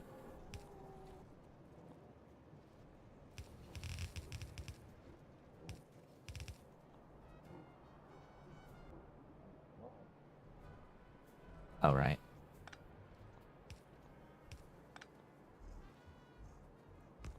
Do it here.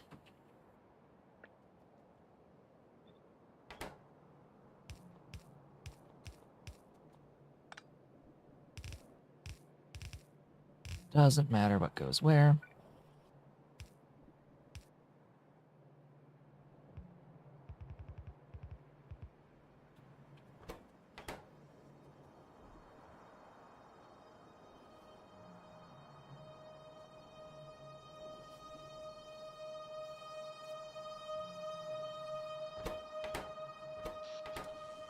And then,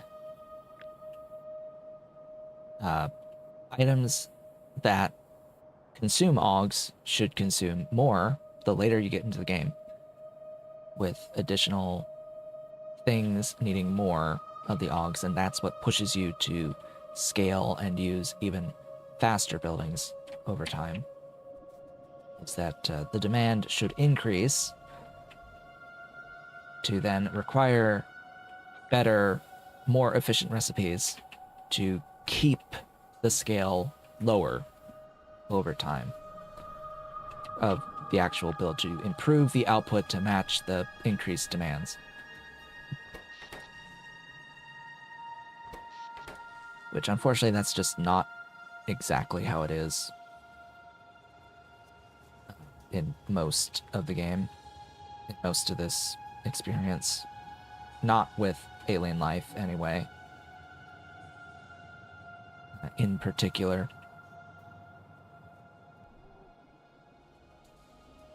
Like, the demand for slaughtered creatures. I left and I didn't do the locomotive. Hello? Demand for slaughtered creature products should increase the further you get into the game. Most definitely. And it does do that. But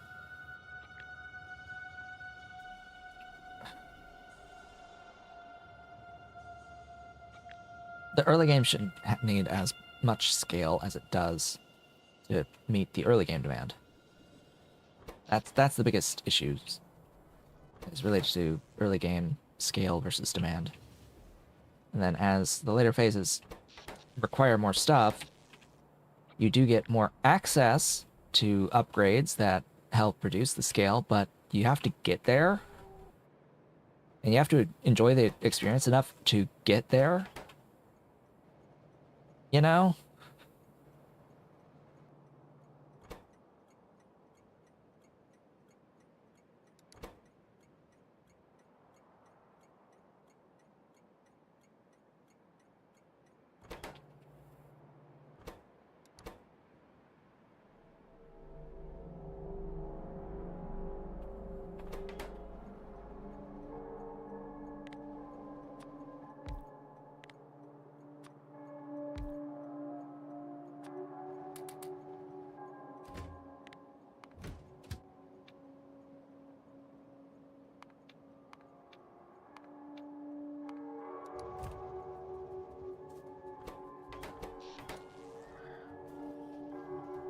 We got Augs.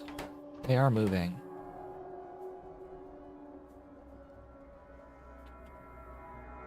So hey, at least it works.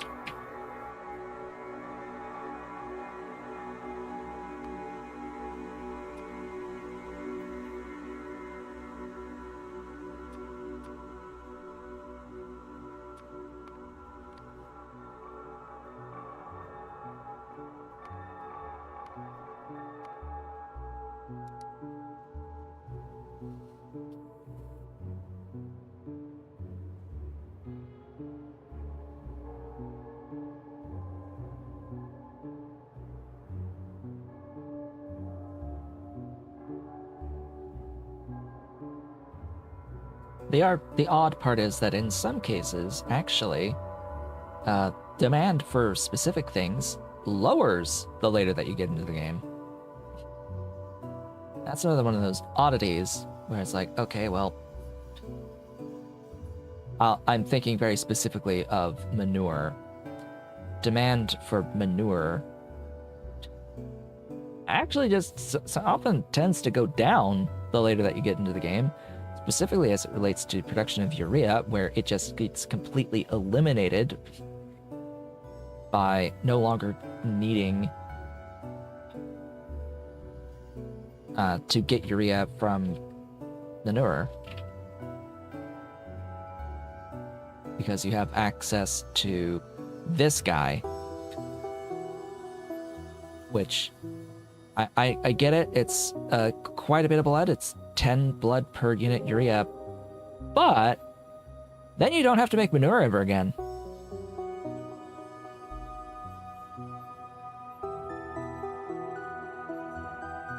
You know? Which is kind of good. Which is kind of good. Not really needing much of the manure ever again. Not for urea anyway.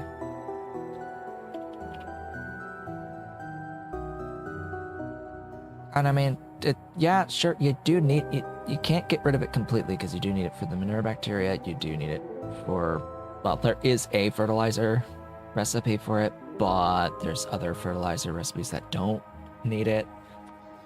That's really only the manure bacteria, fundamentally, unless you're doing some really late game stuff with Relesia and Yotoi. Smart farming. It's like smart farming stuff here. Pretty much all smart farming stuff. So it's like, eh. And by then, you have higher mark level buildings with better recipes that lower the necessary scale. So scale of building counts of manure goes way down in the late game. Like I will only need 1 square making manure. I will only need 1 square for making manure in the end game.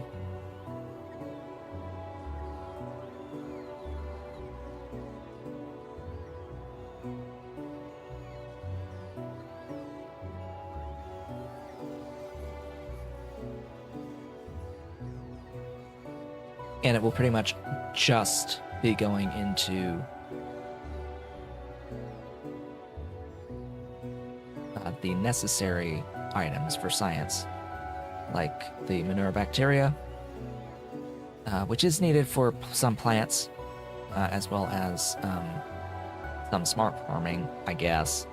Depends on how much smart farming I do. We'll see how much smart farming I decide to do, because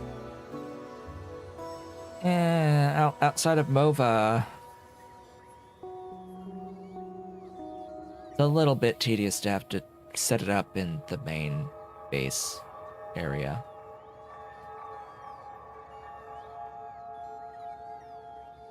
Because the replicators are pretty complex. I would not want to make them by rail on separate bases in a separate rail factory for like each individual replicator.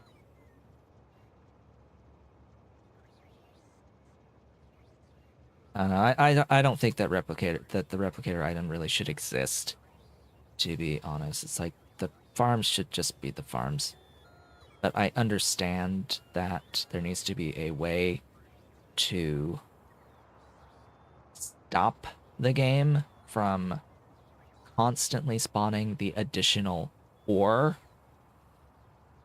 and having that replicator item acting as a satellite that you can control whether or not you can add it into the building is a good way of controlling runaway density growth of those ores, but still,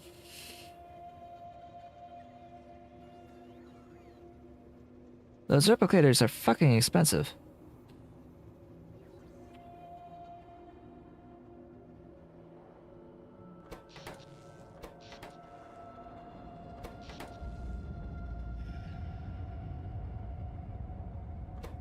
I'm trying to think. Yo, in the Pi block playthrough, in Pi block, did I really do any smart farming outside of MOVA?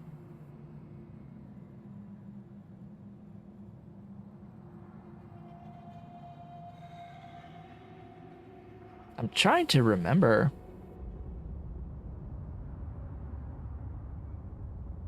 But I think I only smart farmed MOVA.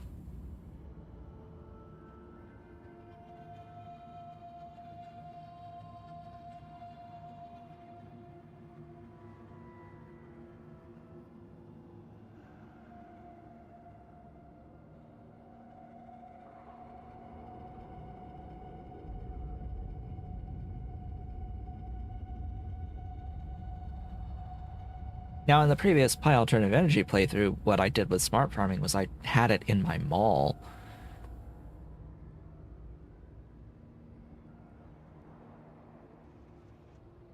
And it would often not run because of issues with providing ingredients.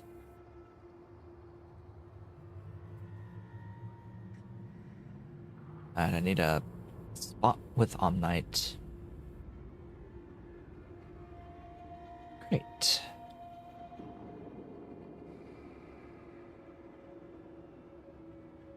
Wonderful.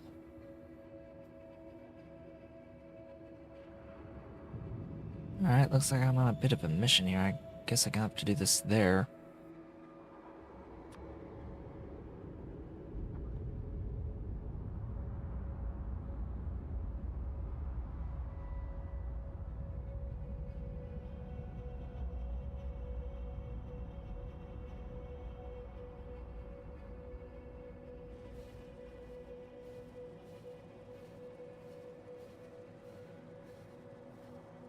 Yeah, I don't remember if I did any other smart proning besides MOBA in the previous playthrough. The Pi block playthrough.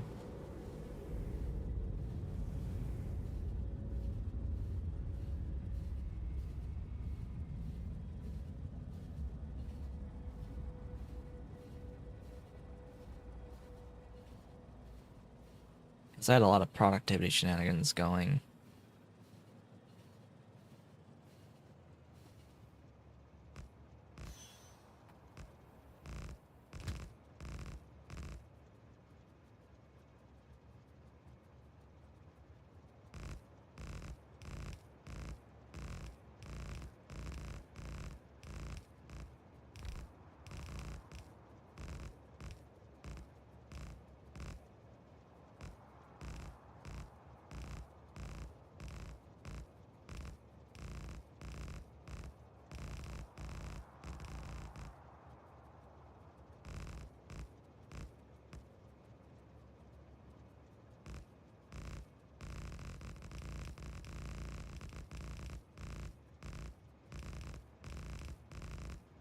I should connect all of this.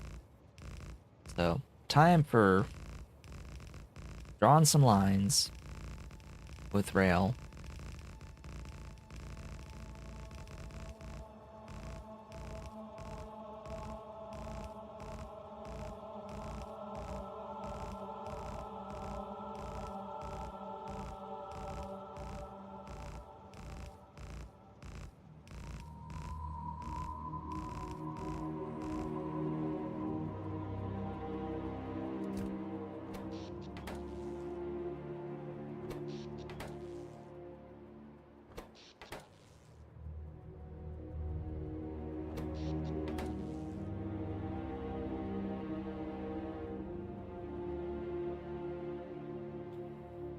So, I've mentioned I've been playing some mobile games lately. I should mention that I play them on PC through emulation, as well as I have them, of course, on my phone, but I primarily have them going on PC, and I have been using BlueStacks in order to play those games, but it's not a particularly great program. Not particularly wonderful. I've specifically been using BlueStacks 5 as the emulator of choice. And it's sort of been working, but one of the biggest issues I have with it is that, you know, they release updates to it that I have to keep manually downloading because for some reason, when I go into the program and hit check for updates, it always says that I'm on the latest version, even when I'm not. It thinks that I'm still on the latest version, and even when I'm not. And I think the reason for this is that it's not looking for the current patch. It's like looking for another iteration number. So I was on, for example, if I'm on version that it has like 150.1026 or 1020, 150.120, 1020. And let's say that The latest version is 150.1021, where I'm on 120. If I hit the button to check for updates, it's going to say that I'm fully up to date, even though I'm on 1020 and the latest release is 1021. Because what it's actually checking is whether or not it's on 150 versus 151.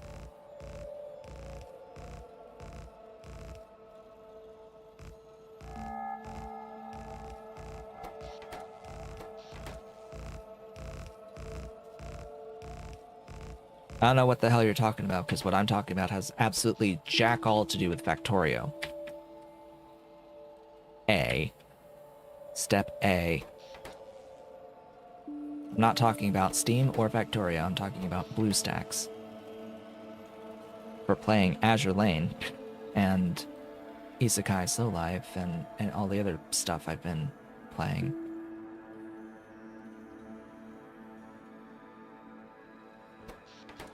I'm saying that BlueStacks has a problem with how it is detecting the current update, what the current patch is. So, if I want the iterative patches for BlueStacks, I have to manually download them. I am getting to the point here. But if I go to manually download those iterative patches, and I go to update BlueStacks with them, it installs BlueStacks X, a completely separate program from BlueStacks 5. It does the update to 5, but it also installs BlueStack X without giving me the option to not do it. It will just install it without my consent. And every time I have to uninstall BlueStacks X. Or 10. It's 10. It's BlueStacks 10, but they use fucking Roman numeral X. It's just X. Like, please stop. Be consistent, please. If it's 10, 10. 1, 0. And they don't even have it consistent on their website. Because their website, they in some places use 1, 0, and in other places use X. I don't want that program. That is a cloud gaming program. It is to run the mobile apps through the cloud, like in a browser, and not have it installed on your computer. It is separate, it is distinct, it is unique, it is not the same as BlueStacks 5.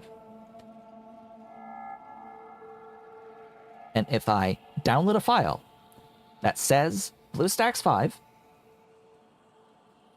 with the version number, I expect only BlueStacks 5 from that file.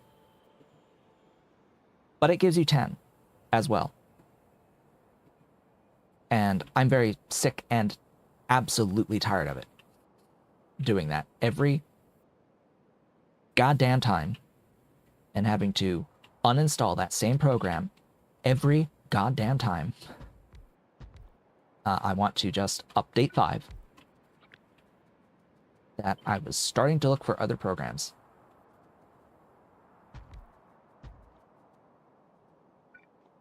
The problem. So I tried yesterday. I tried a different program. I actually have forgotten the name of it. Here, can I, like... You know, I don't think I even have it on my desktop anymore, so I could, like, window the game. It was LD Player.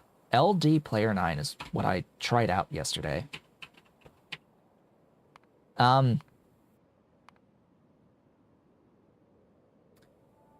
It just looked like BlueStacks. Like, it just looked like a worse version of BlueStacks. Like, most of the UI was identical, down to the icons, identical to BlueStacks. And the games crashed. The games were crashing. Back to, like, the like phone home screen. The games would just stop and go to the home screen. Something I've never had on BlueStacks. So it's like, okay, well, that's a loser. Never gonna try that one again. Under any circumstances. What am I looking for? These.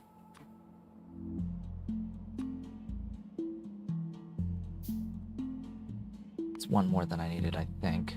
Yeah.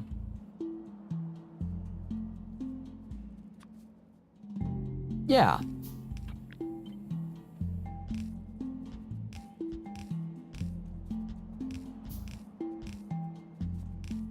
So yeah, BlueStacks, please, for the love of God, stop distributing X with your BlueStacks 5 installer. Or at minimum, put in a very, very, very clear opt-out in the installer, because I do not want X at all under any circumstances. Will I ever want 10?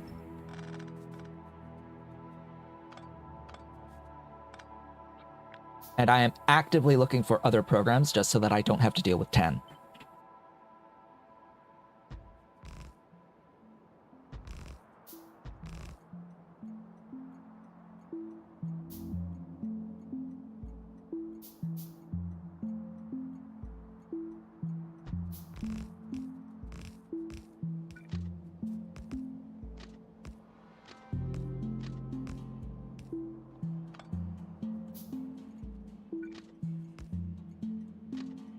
Ten is just straight up malware on your computer. It opens itself if I click on a shortcut to open up the BlueStacks 5, a BlueStacks 5 instance. If I like have a shortcut to one of the games on my desktop and I click to open up the game in my in an instance of BlueStacks 5, it'll open up that, and then BlueStacks 10 will pop up on top of it. It'll just open 10 as well as 5 without me telling it to open up 10. And the official response to prevent that behavior is to uninstall 10.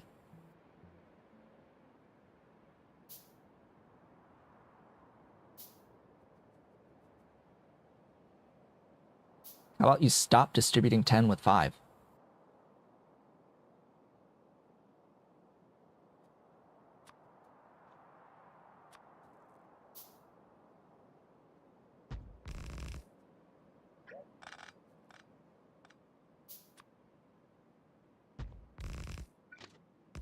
How about you stop distributing 10? That'd be great. Kill it. Kill it with fire.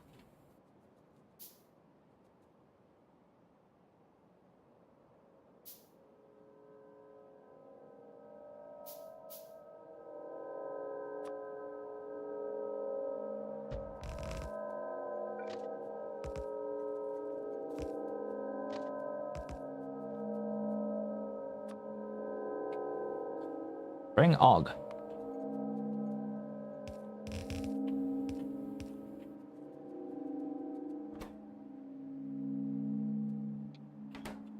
Ah, yes, and then the point of being at Omnight is that I have to filter. Oh, right, yeah, I'm gonna have to move this down a little bit.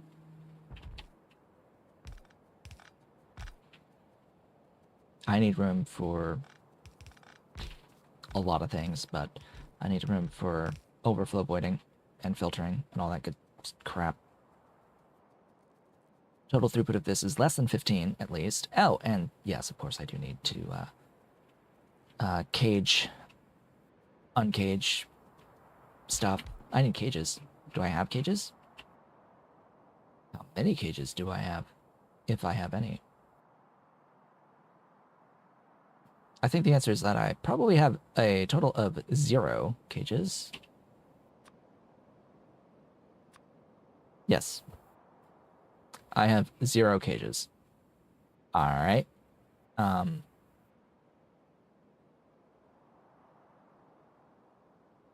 I can apparently make 122.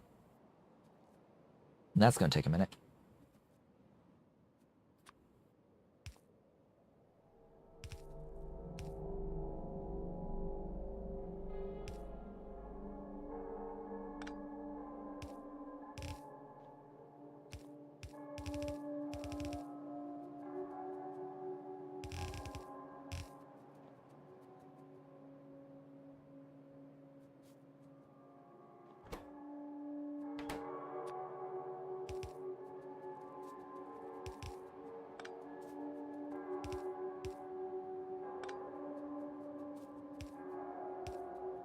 Cages are another item that need to be completely removed.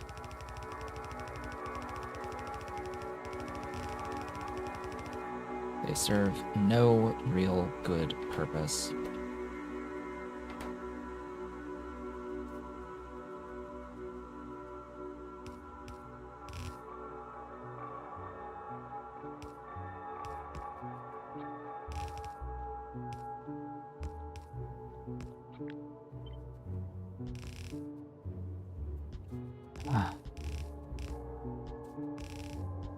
I'll do this the box method, or the warehouse depot method. Speaking of depots.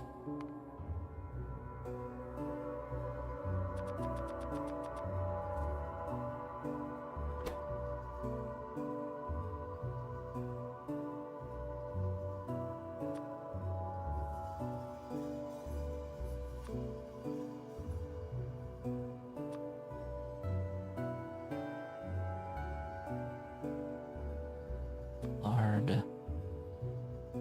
Skin.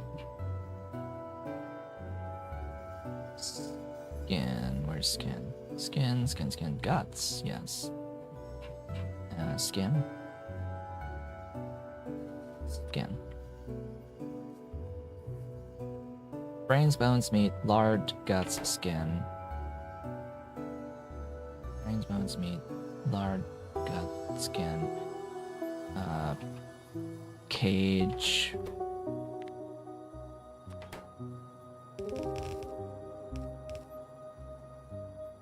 Three filters.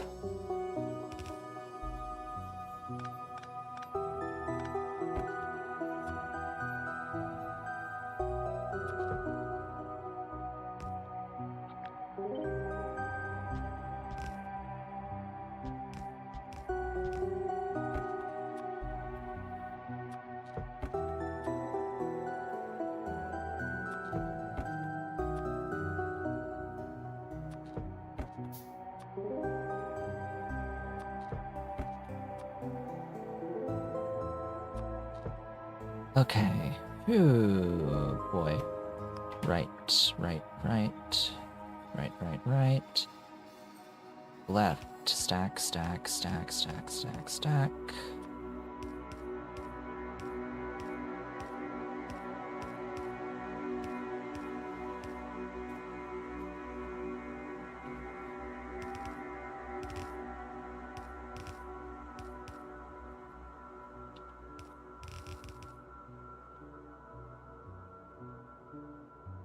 What?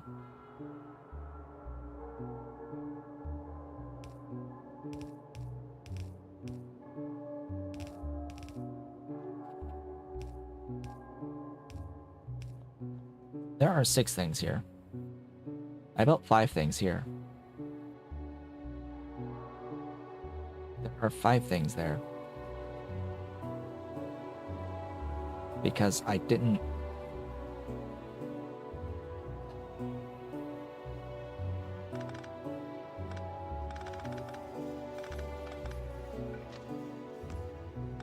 Because I'm blind, clearly.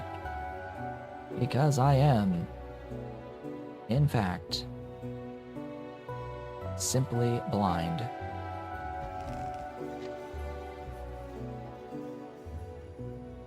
Yeah, that don't work.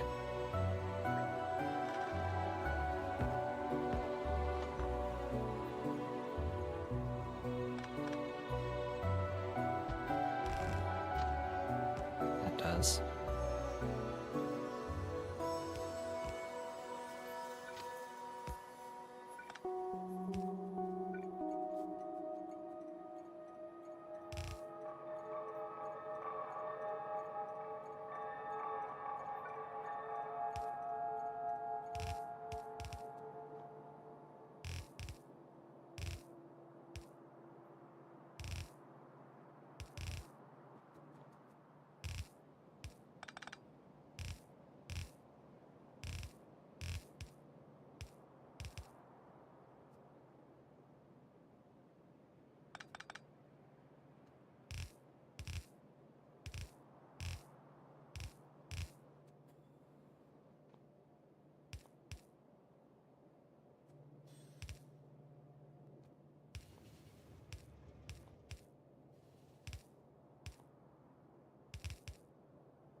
Oh boy.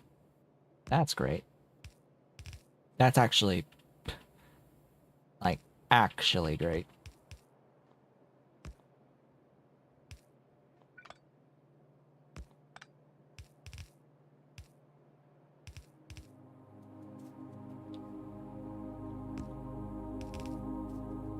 Da-dee-da, da-dee-dee-dee-dee-doo. Let there be voiding.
Alright, so this is guts,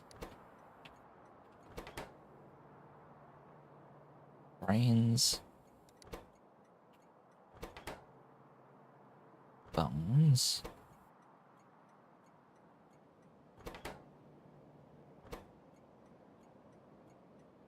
lard,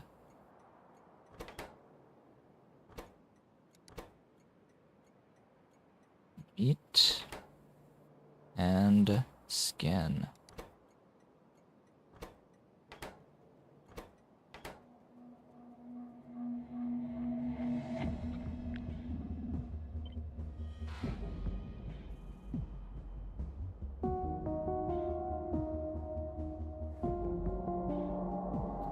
So I could do it that way, or I could do it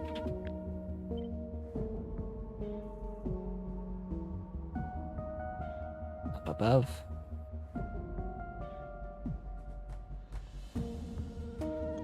Or instead of doing the full turn like that.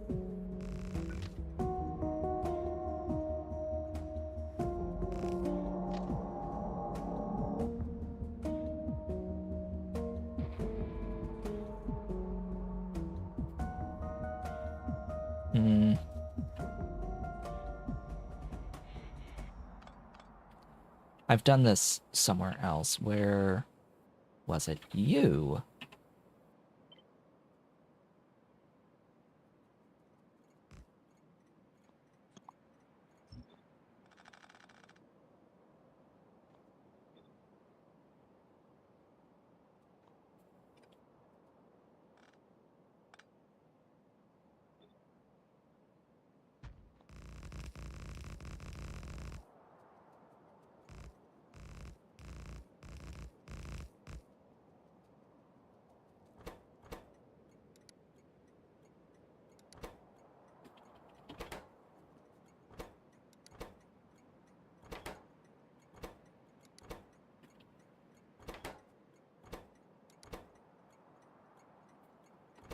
Oh yeah, the other one is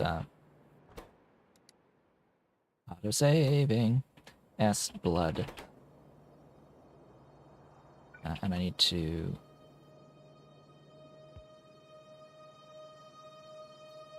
Oh my god.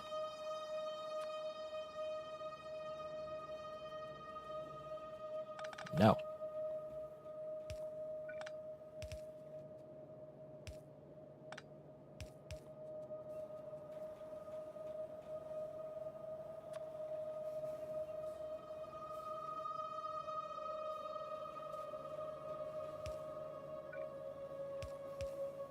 Overflow, void the stuff.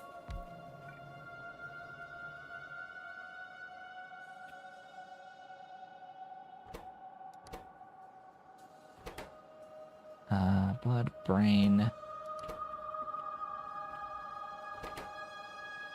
Bone meat, guts.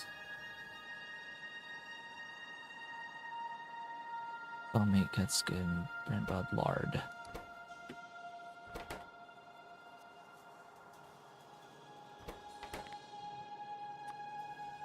Oh. Yeah, I need another locomotive.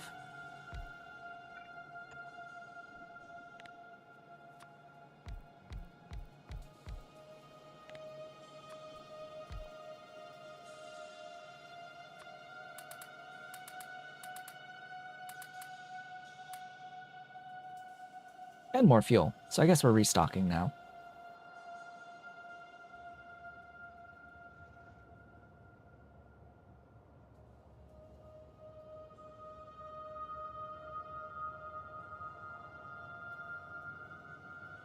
I think this is like the most complex part because of the slaughtering. We're getting into the logistics science for what we have to redo.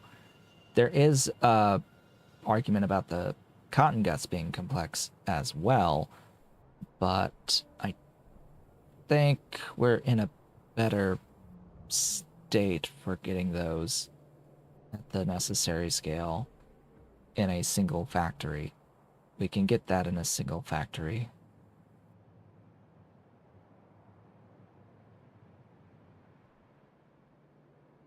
Now, the issue will be studs and getting, like, food for studs going.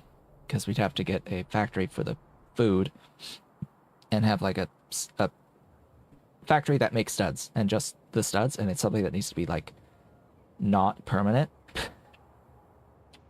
It will change over time, but it'll just sit there and, like, do nothing for a very long time as the studs get scaled up. What I'm also going to do here in the mall, something I should do, is set up cage production.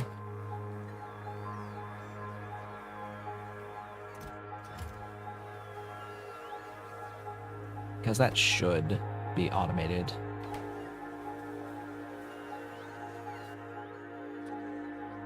Just, like, give me 1,000 cages to hold on to at all times. Because this will not be enough.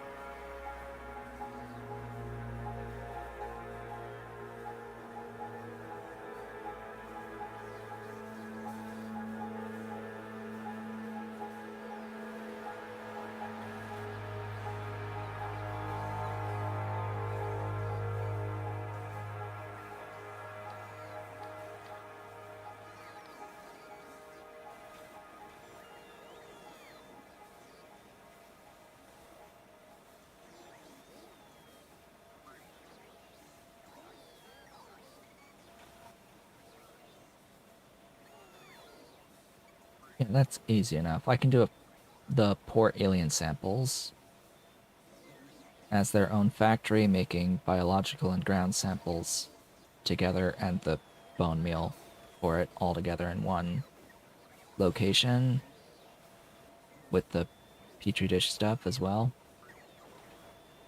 That, I think, is convenient as a factory. So we'll have poor alien samples with biological ground samples, bone meal, and petri dish stuff. We'll have to have the lab instruments separate as well.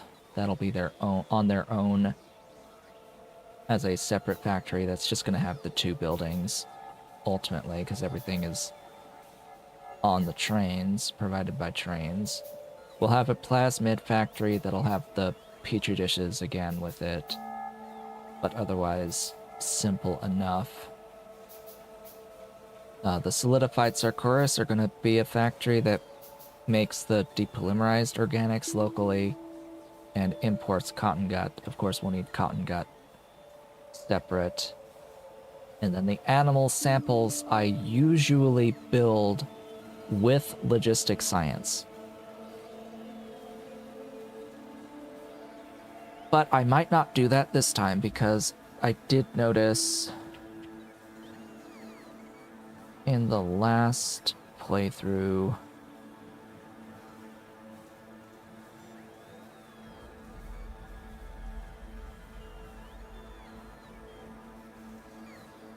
that there are some other things that do use animal samples, particularly some Mark II creatures need animal samples, and I have already forgotten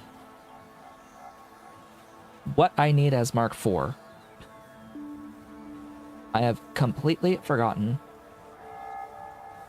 the necessary Mark IV stuff.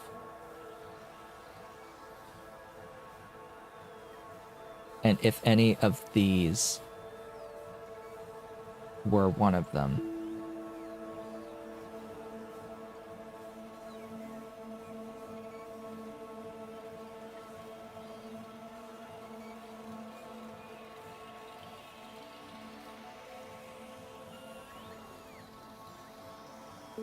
It was Archods, trees, and Renea, and Aurum.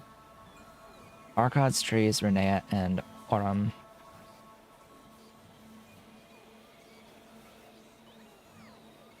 Are Archods on this list? I don't see them on this list.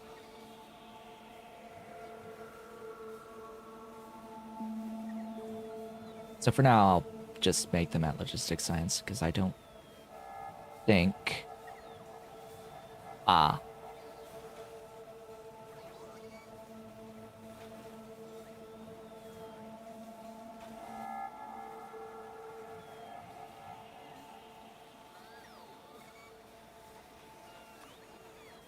need fusion cells, not this portable fusion reactor. So I'm not going to worry about having it separate. We don't need thicket. We do not need the thickest of thickets.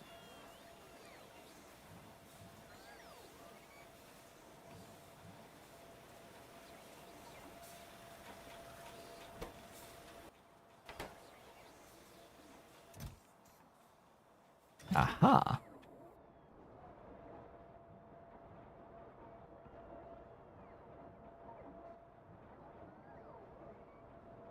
Aha.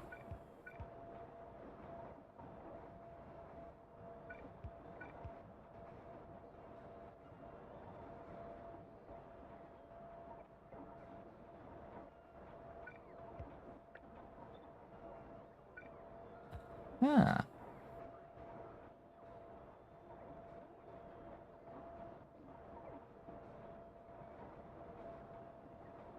That should help a little bit. But I think I'm going to be on my way now.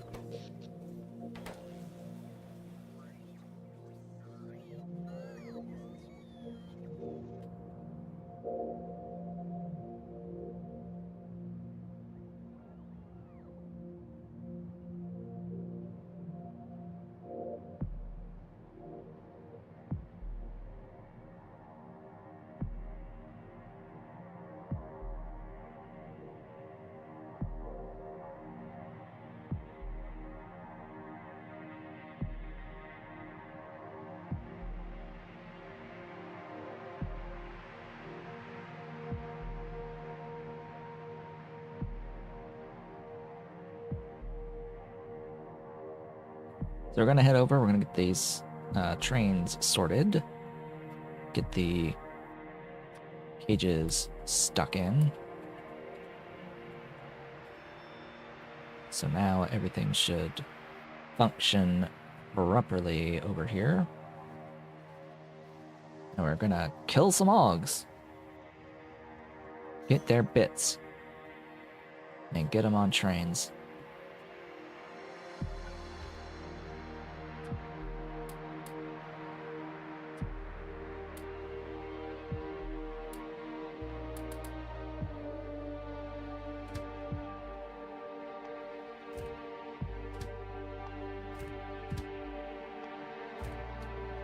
Fine, whatever. Alright, so you are at skin.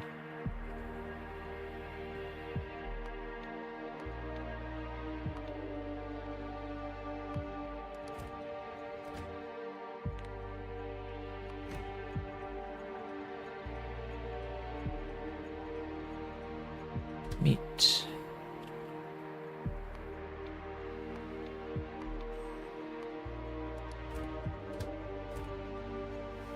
Lard.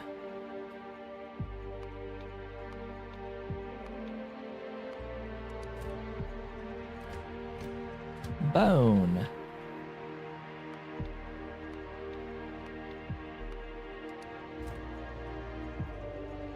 Brain. Oh.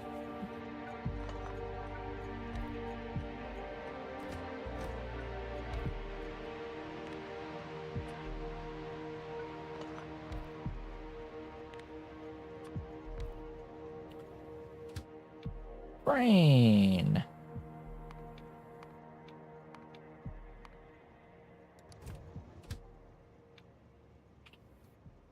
Guts.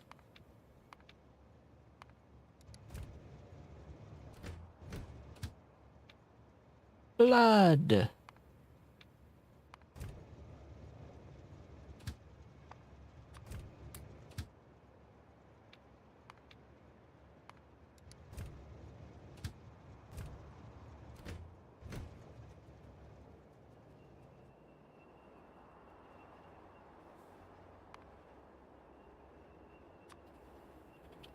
Then to define all of them. 7 stations total.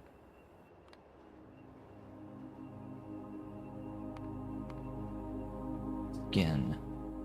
Meat.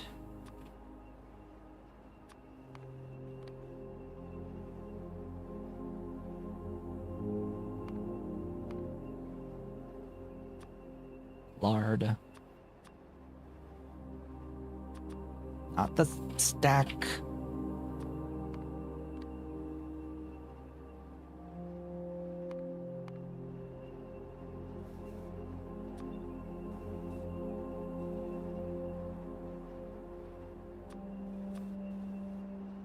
Really wish there was that copy. And a search for this.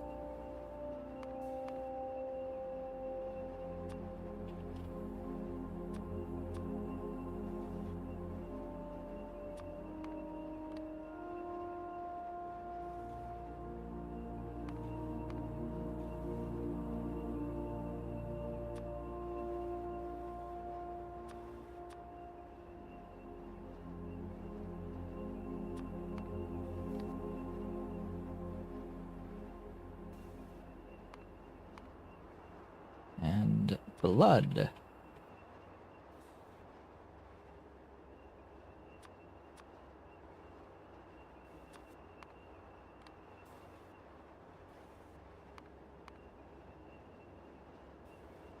Right.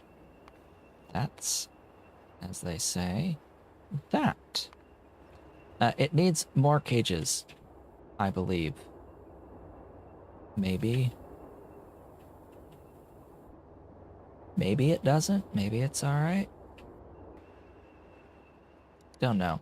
I would like a lot more than this, but again...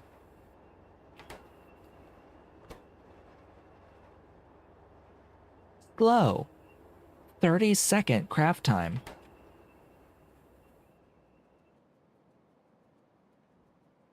And it doesn't get better. Outside of like a turd upgrade that gives you a bit more of one set of things.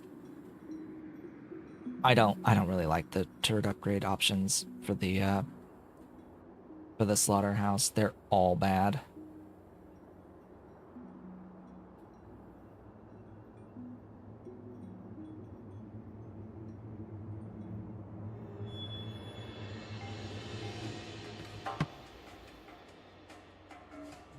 Because they all require you to like use some sort of thing. You spend something else for all of the options. And hell, you need to unlock laser turrets to even be able to research the thing in the first place. And by that point, it's like, okay, I already have a whole bunch of factories with slaughterhouses, and do I really want to go out and redo all of them? Because now all of them require this extra stuff for all of the recipes, even though it's only gonna output extra specific things that I may not need from those factories.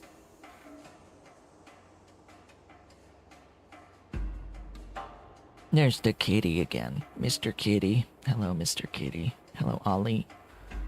Ollie. Mr. Ollie. Yes, he likes the pets. He likes the chin rubs. He likes the chin rubs, yes. Yes, mister. Yeah, now you want your attention. You want your lap time. You want your lap time. But you're not gonna get your lap time. Not right now. Yes, I know you want more pets. You want more pets. Yes, you just want more pets. That's all you want. Lot of pets.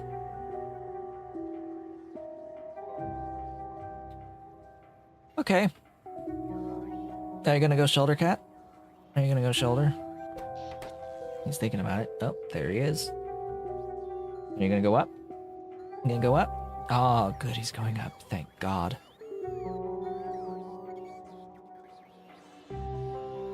Thank goodness.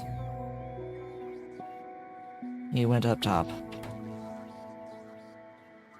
It's cute and all that he will go to the shoulder, but he weighs a lot. And it's not comfortable.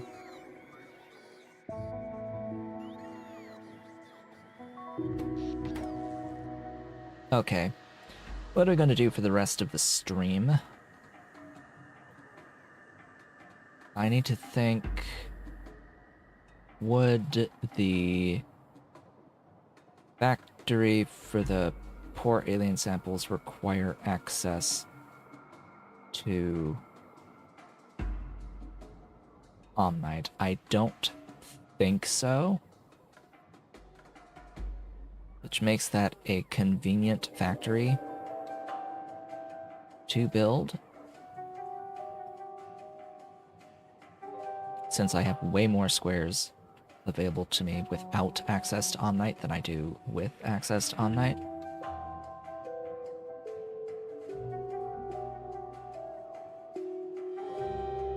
So I'm gonna go here.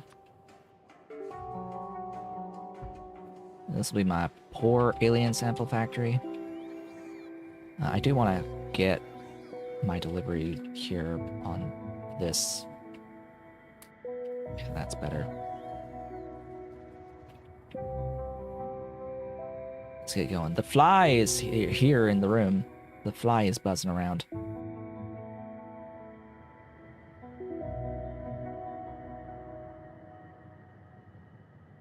Will the cat see the fly?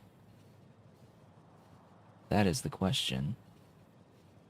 It's on my light. It's landed on my light.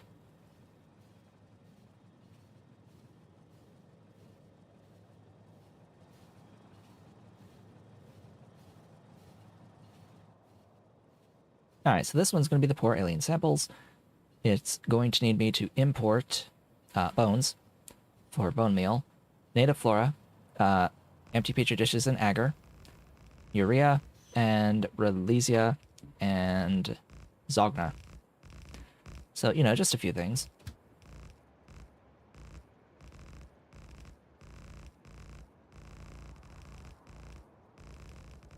Ultimately, one of the easier factories is it's just a number of inputs.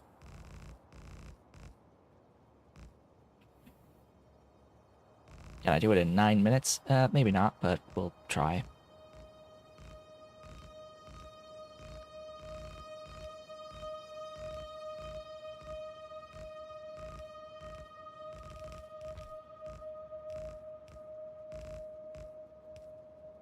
The real question is, am I going to get the logistics science in our next stream? At least, you know, the factory that can make the logistics science, as long as all of the inputs are moving, which I know is not always going to be the case. Will we be able to do that in the next stream? I don't think so. It's a maybe. It's a maybe. A definite maybe, because it will depend upon how quickly I can make the cotton guts and do the cotton guts setup. Alright. As I was saying, so that's one solid input. So we need the agar and the petri dishes. We need bones. We need native flora, urea, releasia.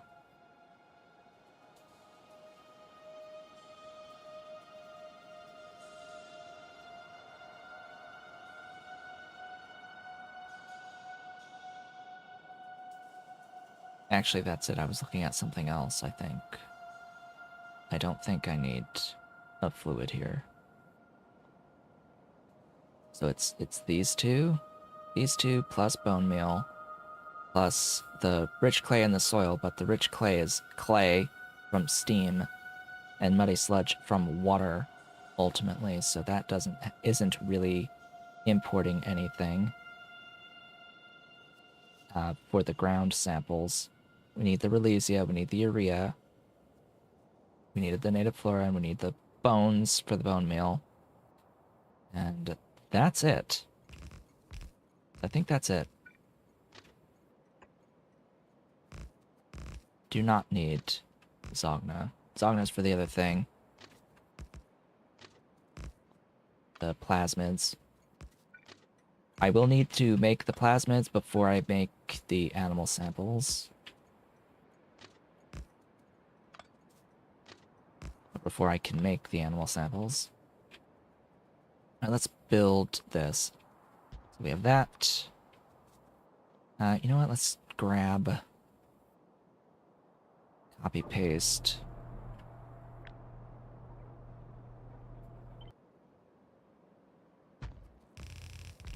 Just -1.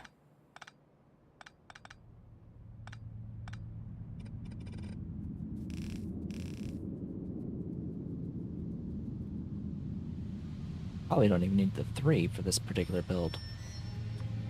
We'll do this guy. It needs this guy. Which needs this guy.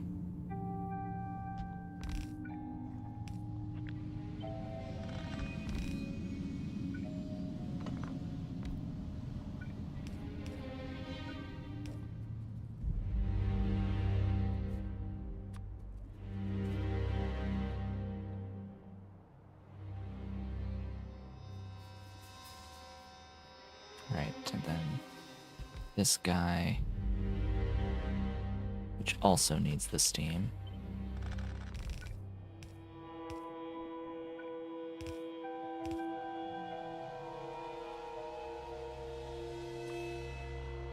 Into that guy with this guy.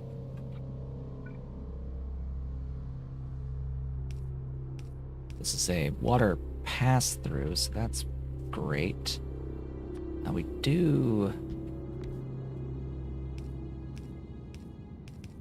need soil for that.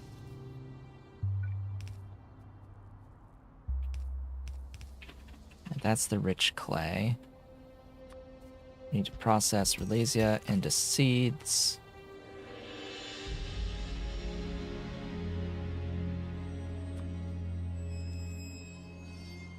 I'll put that guy there because he's just the rich clay plus soil. And put that guy there. Load those in.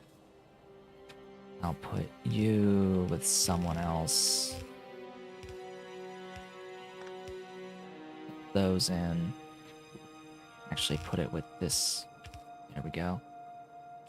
The cat jumped down, so I'm going to assume that he has now seen the fly. And is now interested in chasing the fly. Alright, agar plus empty petri dishes.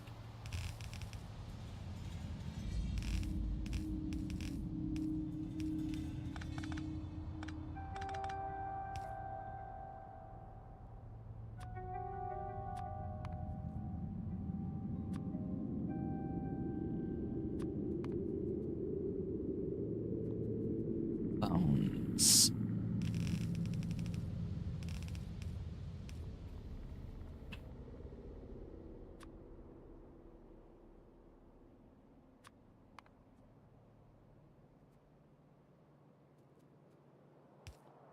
Elysia.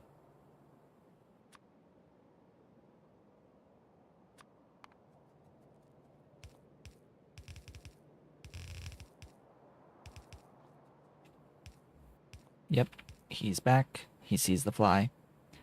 He's a chasing. Yep, he's a swatting. He's swatting at the fly.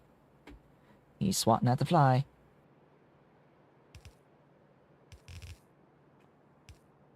Tail's flicking. The tail be flicking.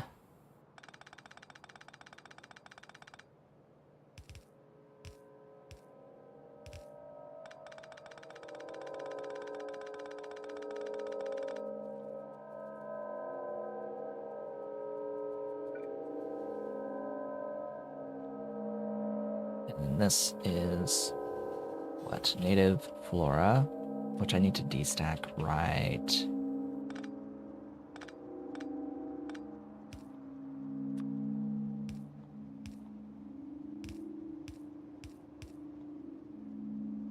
Then urea.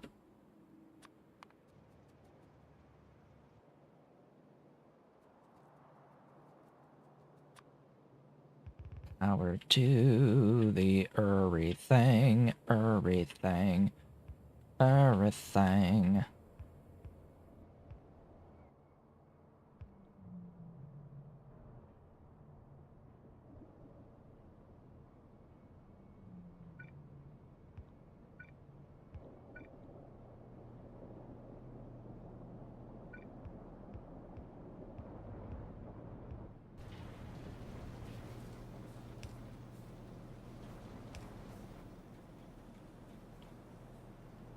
And then you.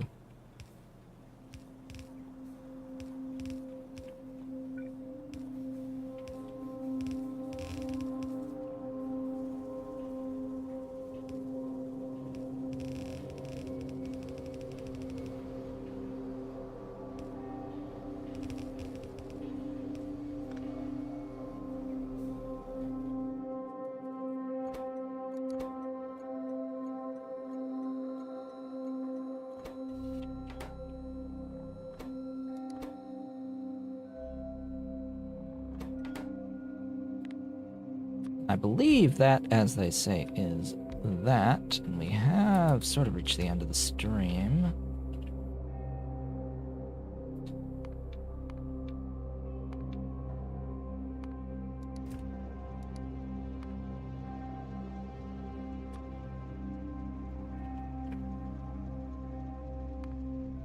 Go. Or alien samples.